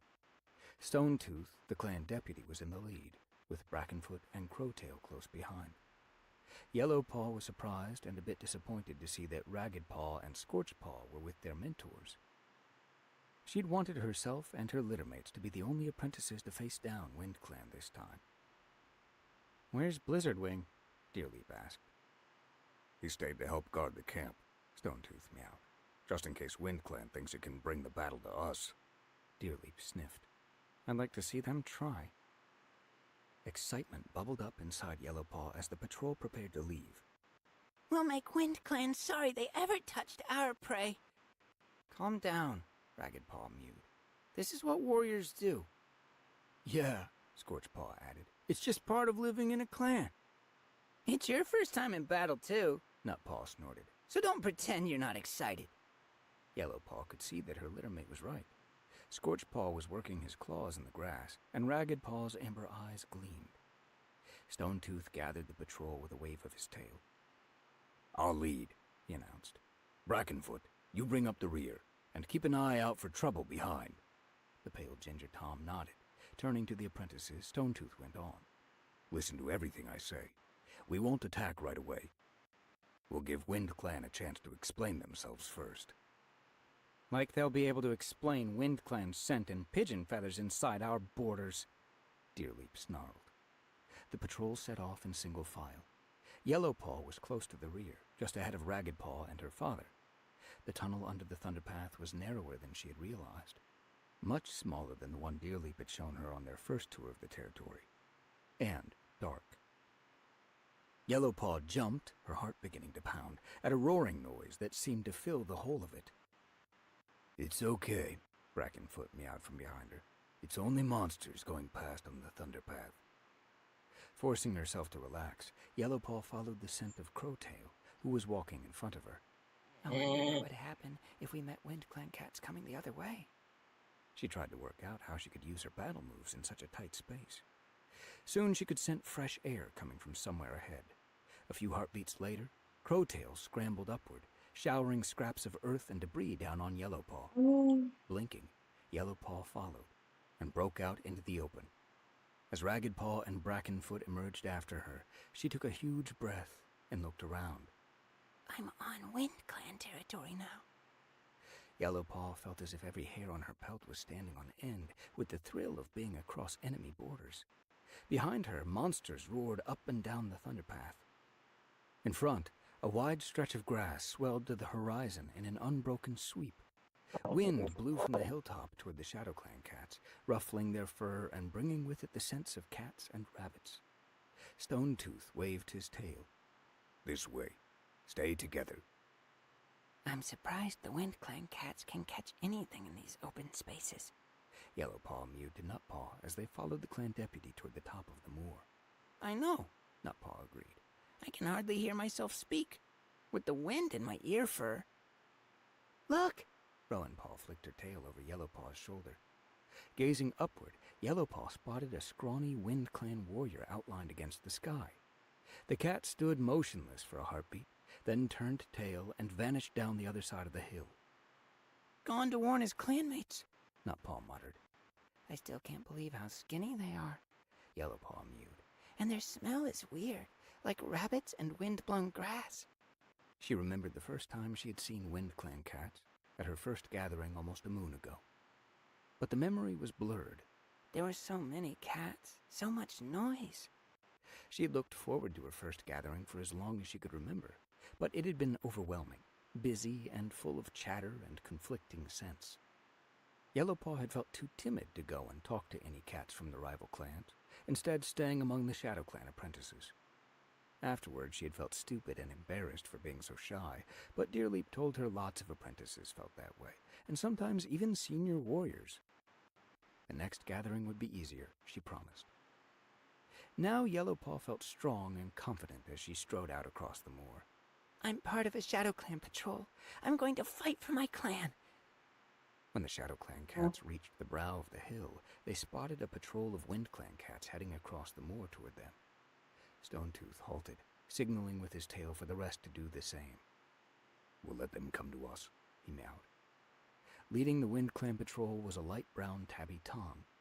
Yellowpaw remembered Deerleap pointing him out to her at the gathering.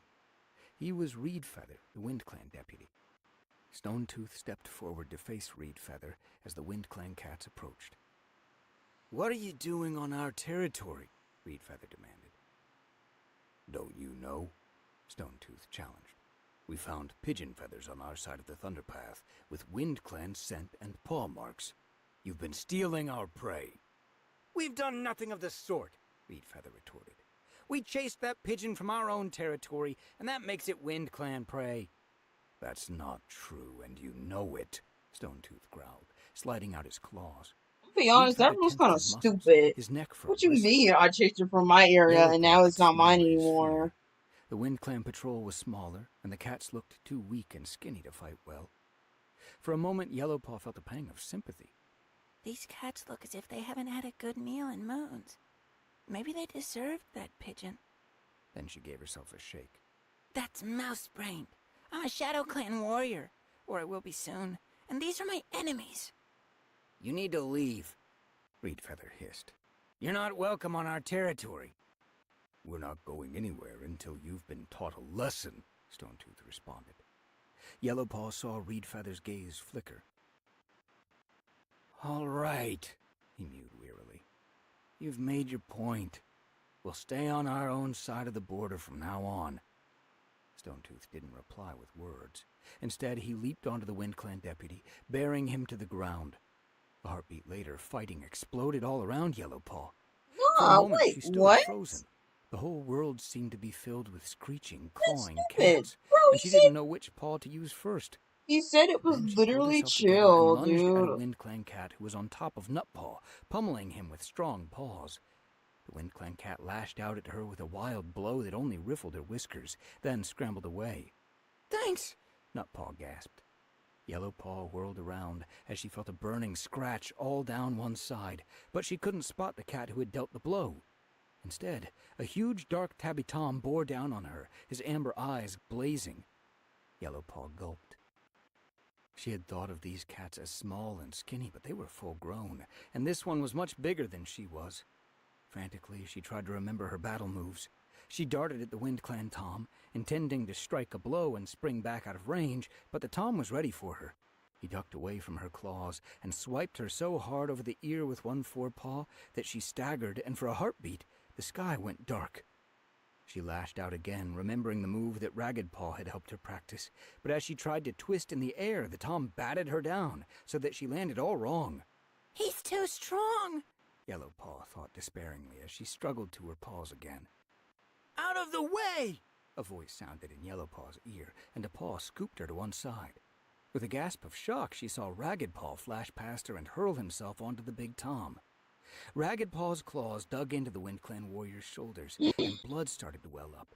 With a yowl of pain, the Tom flung Ragged Paw off and fled.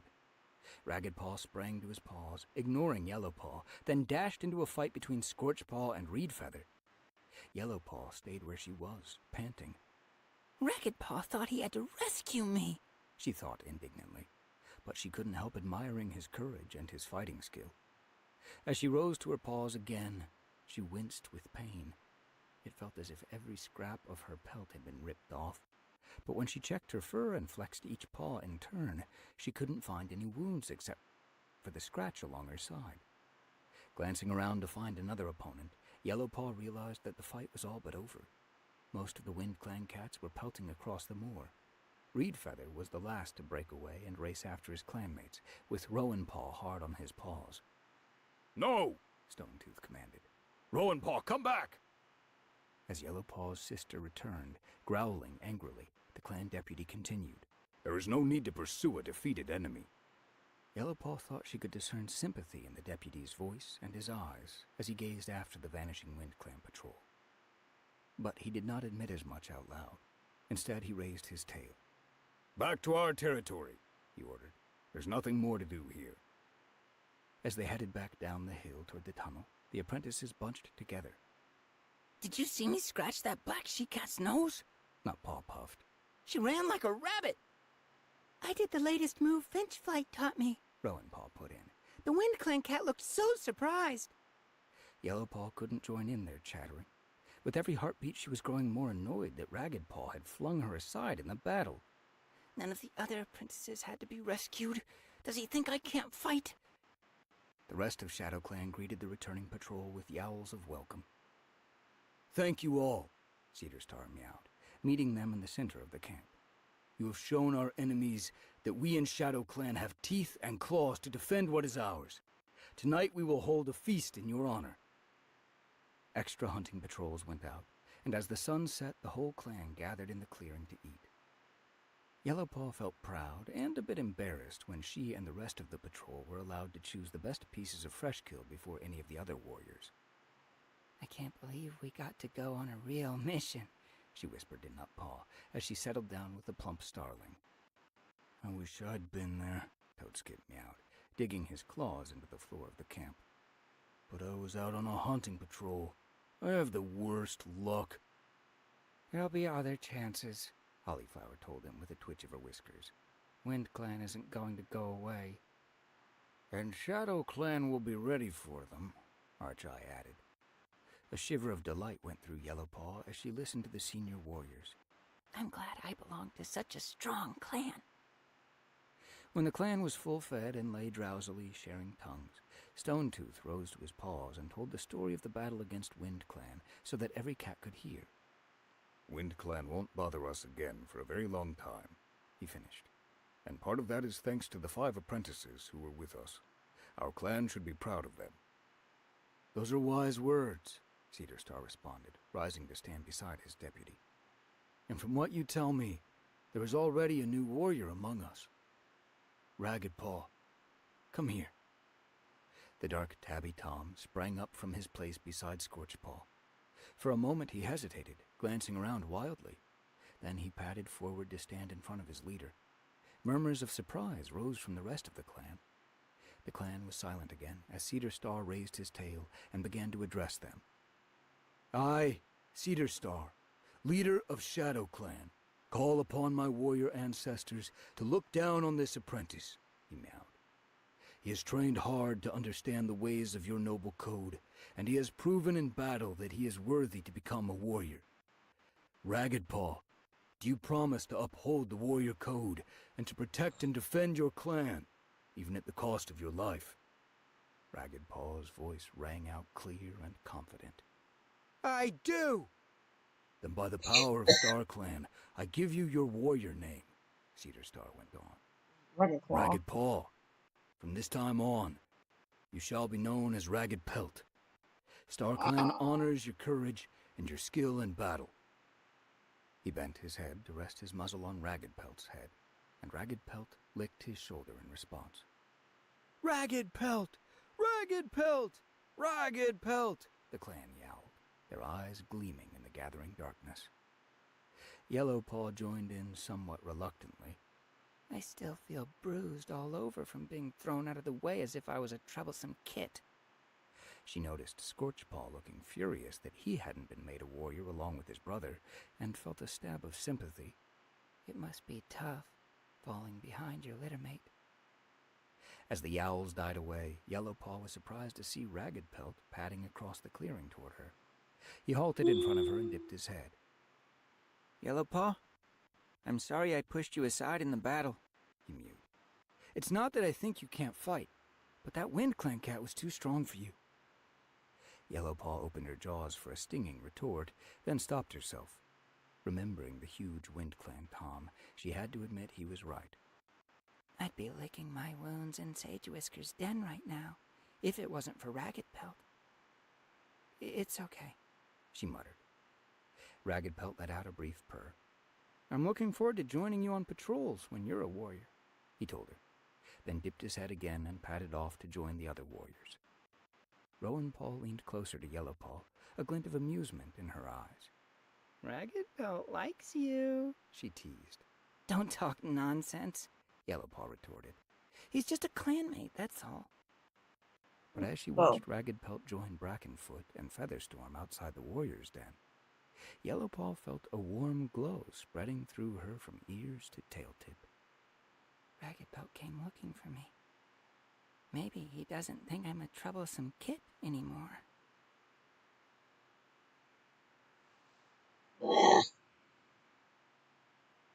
Chapter 7.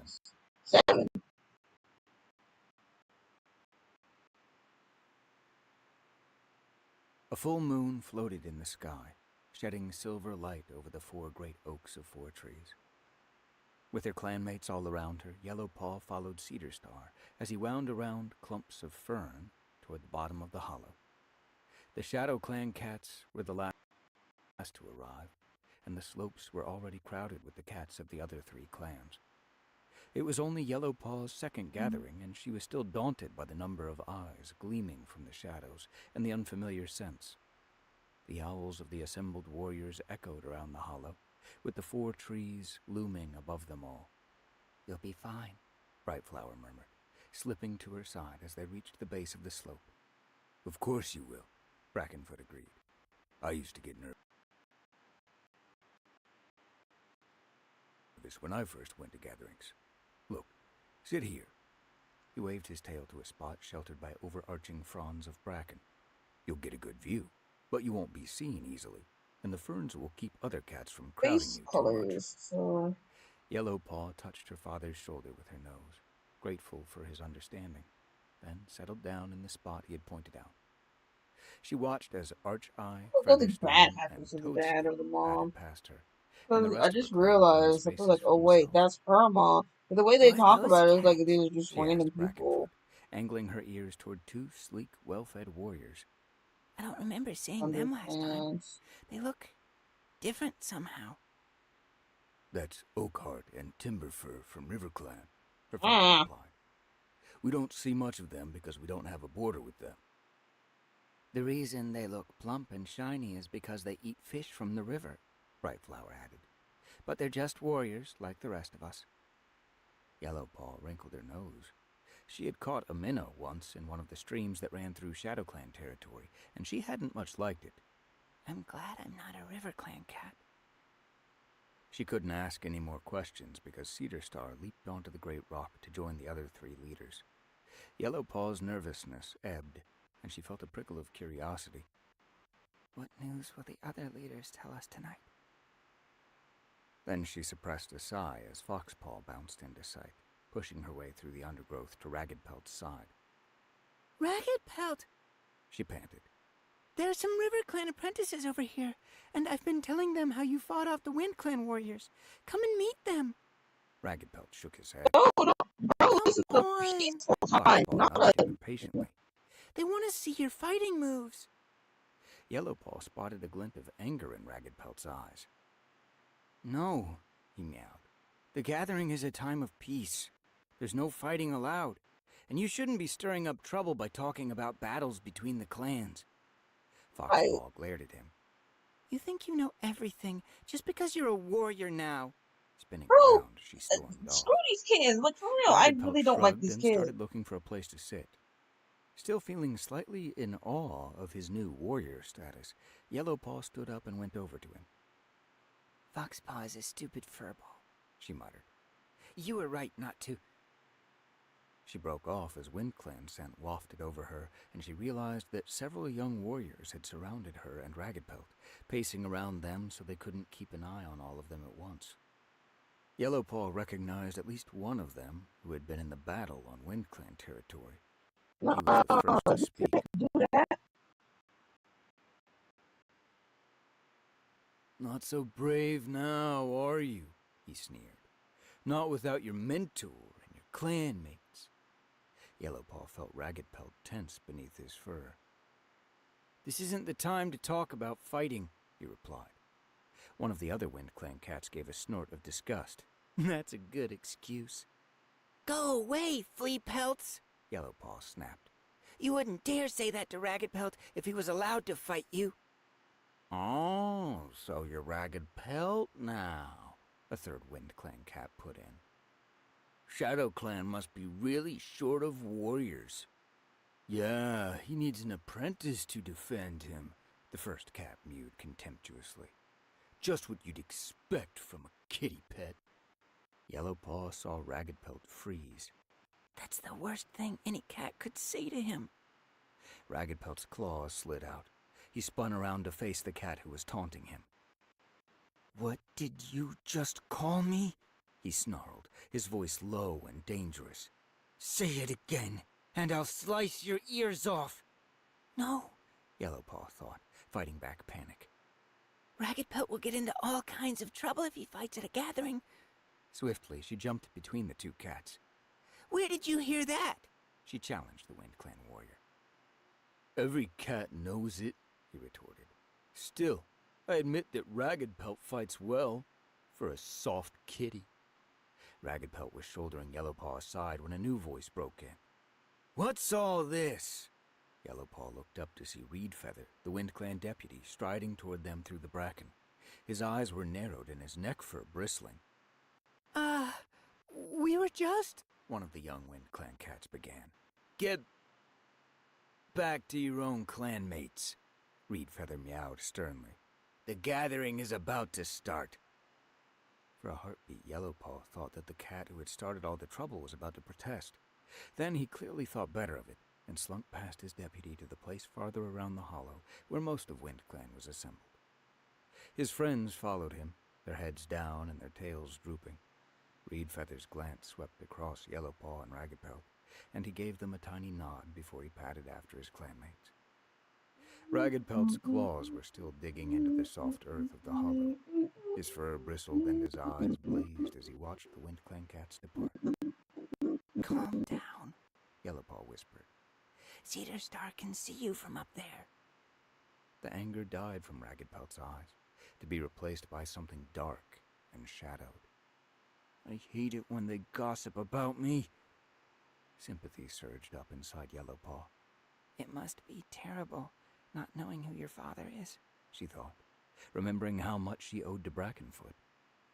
Have you asked Featherstorm about your father? She mewed hesitantly. Over and over, Ragged Pelt sighed. But she won't tell me. She says it doesn't matter as long as I'm only loyal to ShadowClan. Idiot. But Yellowpaw could tell that it did matter to Ragged Pelt. It does matter. What about Scorchpaw? Does he know anything? Ragged Pelt shrugged. Scorchpaw doesn't care, but He let his voice trail off. Yellowpaw was stretching out her tail to touch his shoulder when a yowl rang out across the clearing. Cats of all clans! Looking up at the great rock, Yellowpaw saw Pine Star, leader of ThunderClan, standing in front of the other leaders, ready to start the gathering. Ragged Pelt settled down beside her, and there was no more time to talk. All the same, Yellowpaw thought. I won't forget this. I have to help Ragged Pelt somehow. This isn't over. Curled in her nest later that night, Yellow Paw found it hard to settle down. Though she was tired from the gathering, she couldn't get Ragged Pelt out of her mind. I've always known who my mother and father are, she thought. Even if Brackenfoot had died, I'd remember him. And I love that I look like Brightflower, she added to herself, giving her thick tail a lick. It means I feel safe in my clan. Ragged Pelt ought to be able to feel that too. Okay. She heaved a deep sigh I as think she I'm remembered how thinking about bravely picking up Ragged Pelt had attacked the Wind Clan Tom. He's such a brilliant Why warrior. can't we like one There's no way super that he's big half kitty one? Is he? Suddenly, Yellow Paw sat up, disturbing Rowan Paw, who muttered something crossly and wrapped her tail over her ears. Ragged Pelt deserves to know the truth, Yellow Paw whispered out loud. Whatever happens, nothing is more important than that, surely. I have to find out who his father is. She woke as dawn light began to seep into the apprentice's den. Careful not to disturb her den mates, This she slid into the open. is. Everything was quiet in the camp. I mean, I Olive who was on drew. I guard did duty draw. beside the I gap in the don't know. brambles, was yawning, but no other cat was stirring. I have to get this done before Deerleap comes looking for me. Yellow Paw padded across the camp to the So elder's I den think and I'm poked her done head inside. for now. She still felt a pang of grief to see only 2 cats curled up in the thick moss. Silver Flame should be here too. Scrambling inside, Yellow Paw gave Lizard Fang a gentle prod. Wake up, She mewed. I need to ask you something. Lizard Fang twitched an ear. Sure. Ask away, he mumbled and sank back into sleep. Suppressing a hiss of frustration, Yellow Paw turned to Little Bird, jabbing her a bit less gently in the ribs.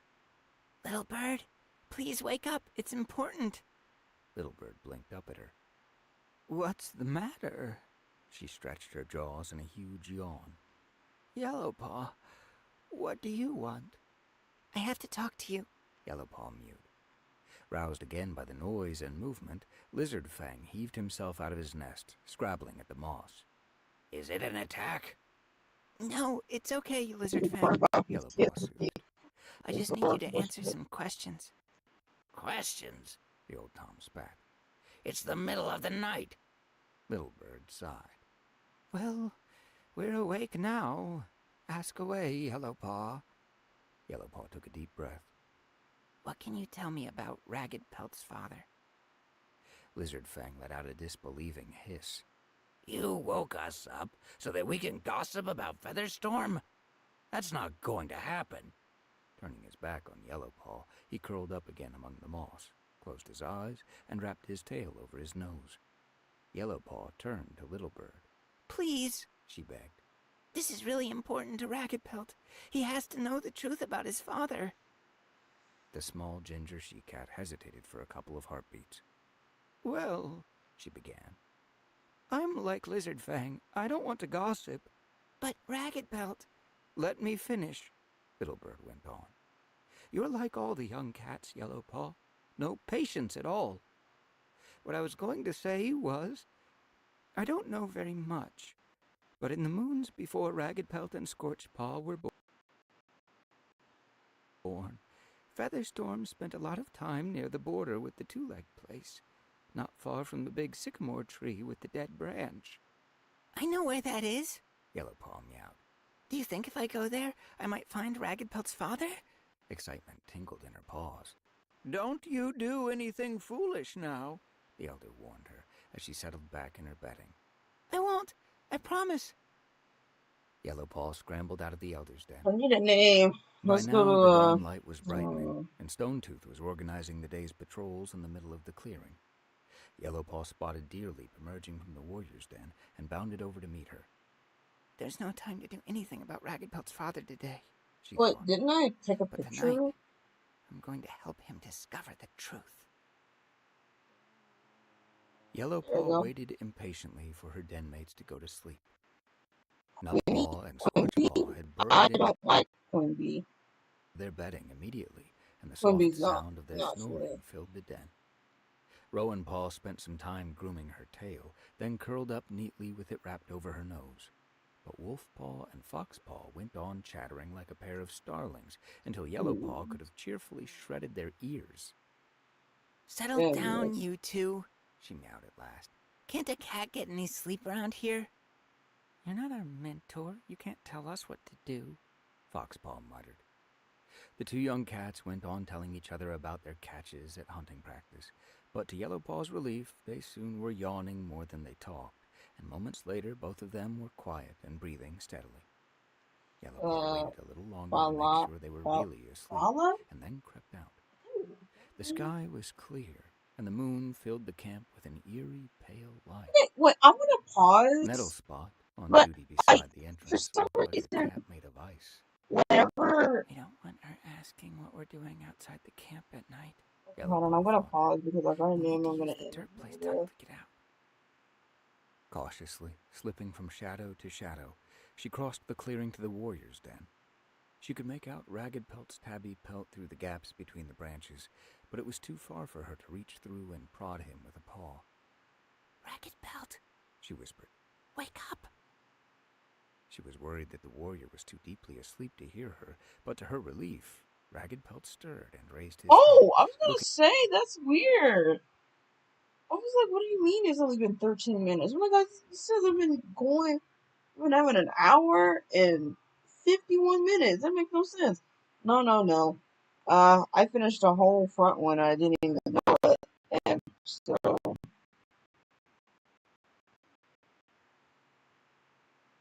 there's 7 of these things. So apparently there was no commercial break and it just went straight through.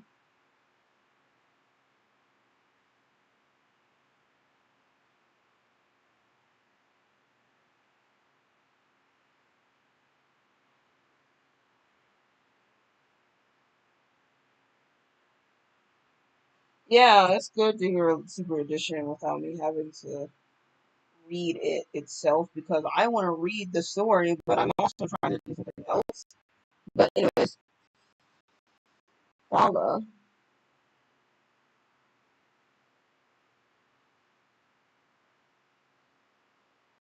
Mhm. And I people when they really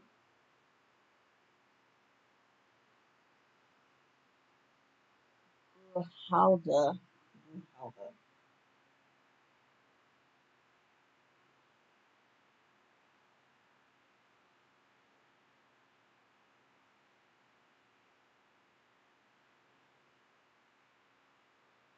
Gudrid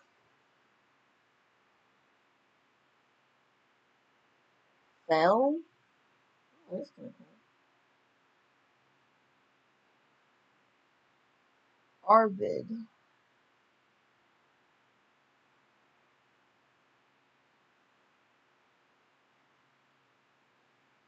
Arkin. Arkin's kind of cool.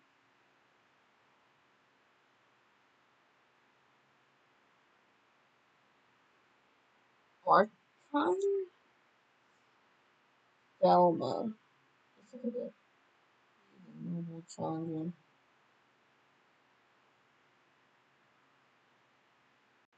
Velma.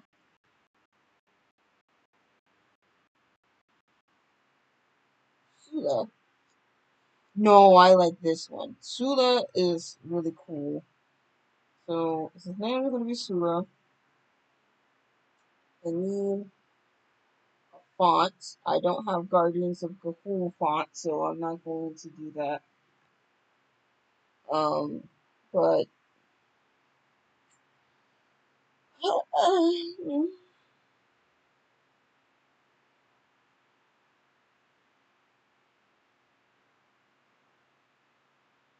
then after this, I'm gonna look at a bunch of. There's not a lot of Yellow Fang maps, which upsets me a little bit because I'm like, "Ugh, come on. I don't know. The ship with Yellow Fang and this dude is interesting. I think my first issue was I think when I was first originally reading it, I was thinking of the wrong character. I think it was the brother to him, and he was the boy. I was like, okay, but I mean, I don't know.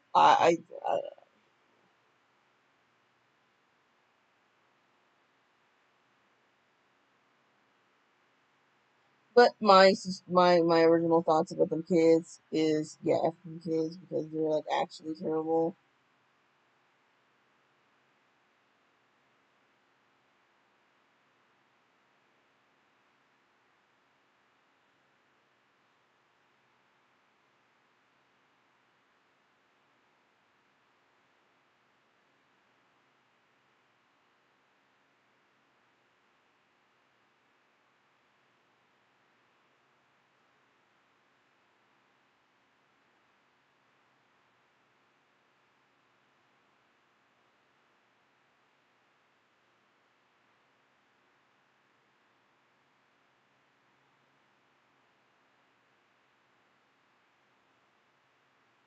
Um,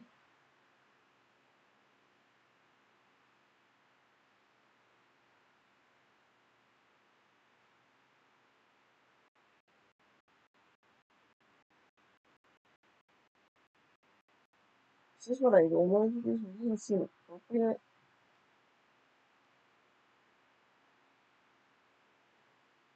Yeah, this works. That also works.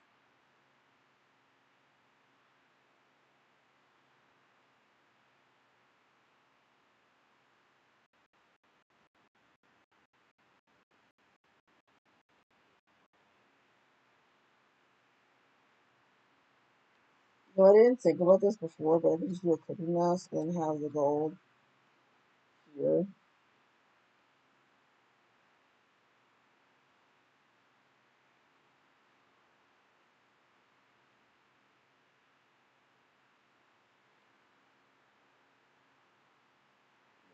One of these.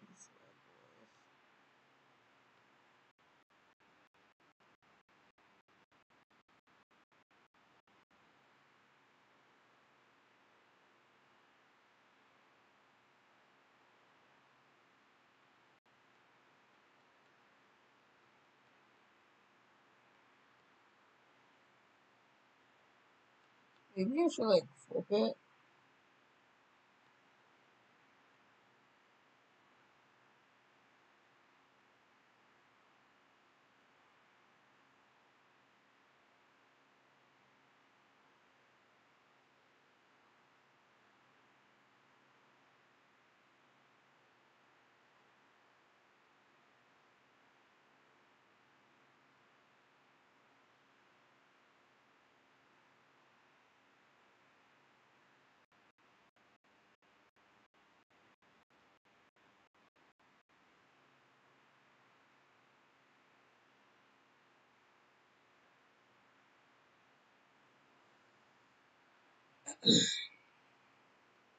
Oh shoot! Wait, no. Oh wait, no, no, no, no, no. This is a different, separate one.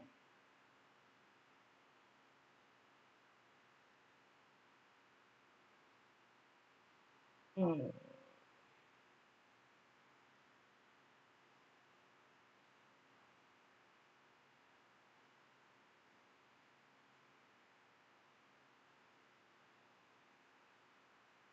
That one, and then here's this one, but the super name needs to be like this needs to be lower.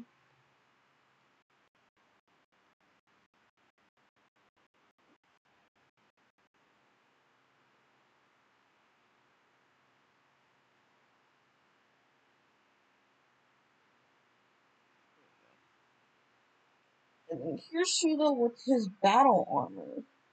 I asked the commissioner, or I guess a guy I want to commission. I can't remember his name at the moment, so whatever. But I asked him if we could do. Cause I previously asked him if we could do warrior cats, and I'm like, oh yeah, let's do warrior cats. I am all up for having a commission, like having somebody I commission, and then you know taking away the background and then making it for like a thumbnail or something like that. And be like, here's the artist who made the actual art. Because you should be able to do that. Just make sure you say who the person is. Look at my boy. he's so cool. And literally the only reason why I made him was because I want to make a LARP owl mask out of him. So now I also have to make a owl. Hold on, let me see if I can find him real quick. I have to pee really badly, but I want to see if I can find this before I go. Um,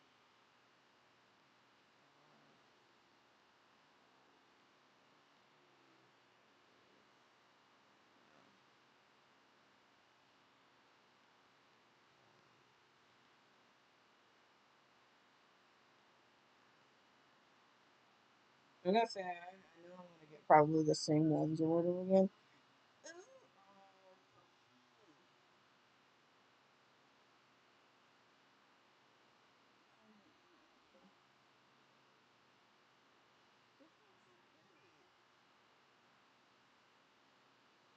Oh no, stop. This one of these bases. So purchase it here. How much does it cost? How much does this cost? Because I haven't actually bought bases.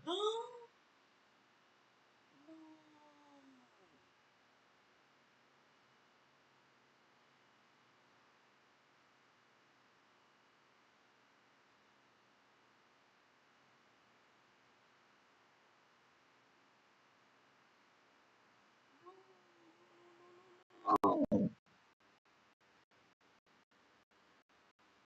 download it.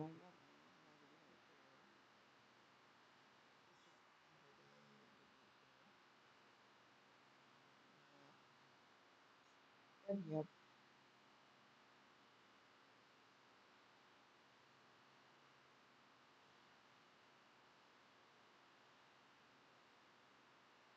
They have a cobalt base that I really like.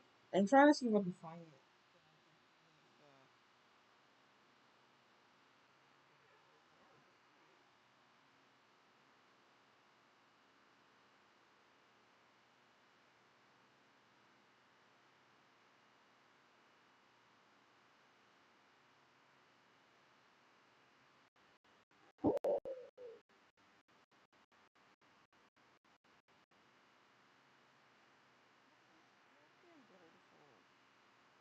I found the owl. Owl is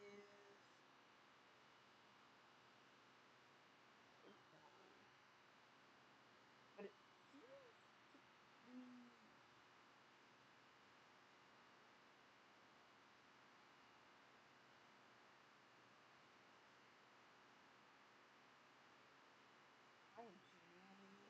be thinking about making but at the same time, because I was making Stolas, right? I was making Stolas, redesigning him, and I had drew. I'm actually kind of tempted to just use this version, but this is Stolas. I had him as like a barn owl specifically. I find interesting. Horned owl. So you know what I will probably do is fix the base up a little bit, and then after I fix up the base, I may actually also sell it for like $2 or just free, one or the other. I don't know. But make a base for the owl specifically and be like, okay, here you go. Here's some species. I do kind of want to spend that $8, but I'm honestly contemplating because I'm like, well, $8 when I have this already. I don't really want to go through that, so I may go ahead and just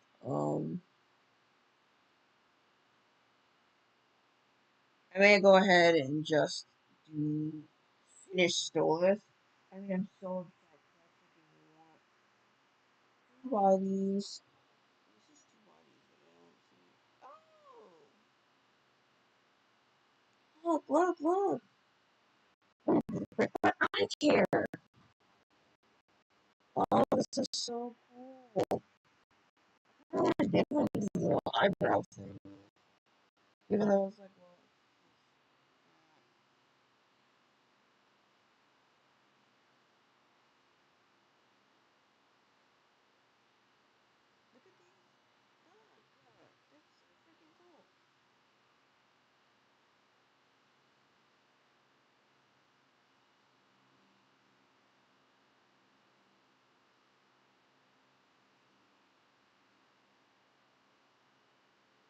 cool.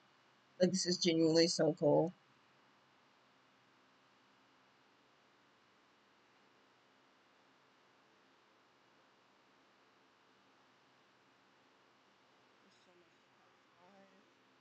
We're gonna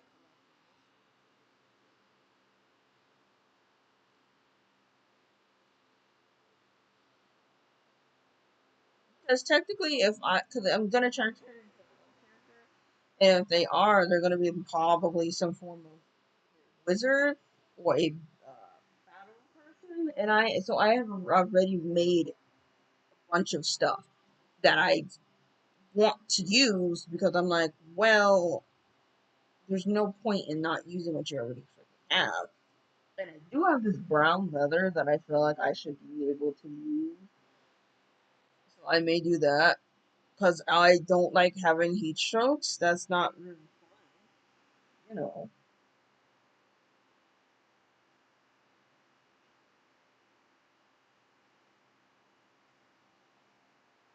My God, you can change the colors. I don't know. I'm not sure.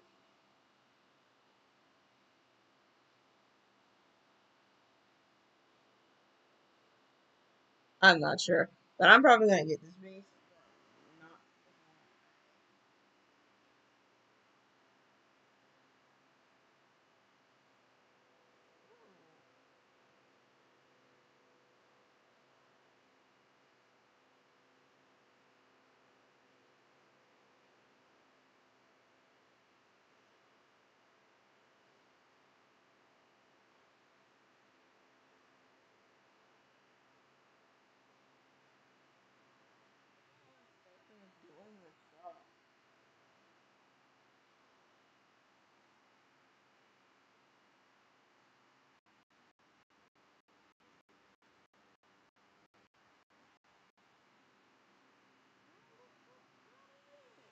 how pretty it is.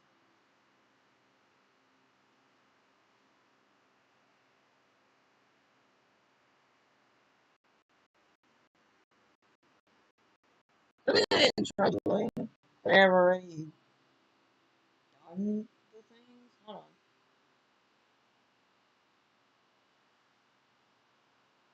I was supposed to be working on this, but I wanted to wait until my stuff was appealed so I can finish on TikTok. But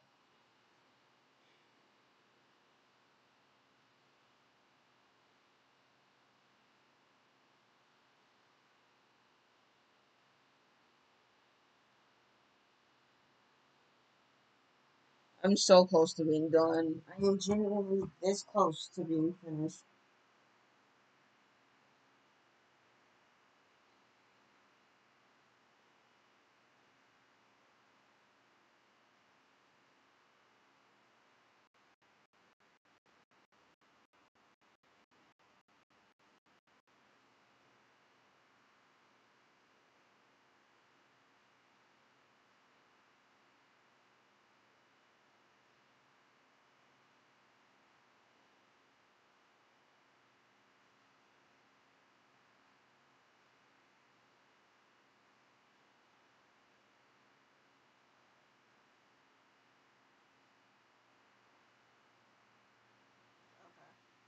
Well, I'm done for today. I have to go to the bathroom very badly.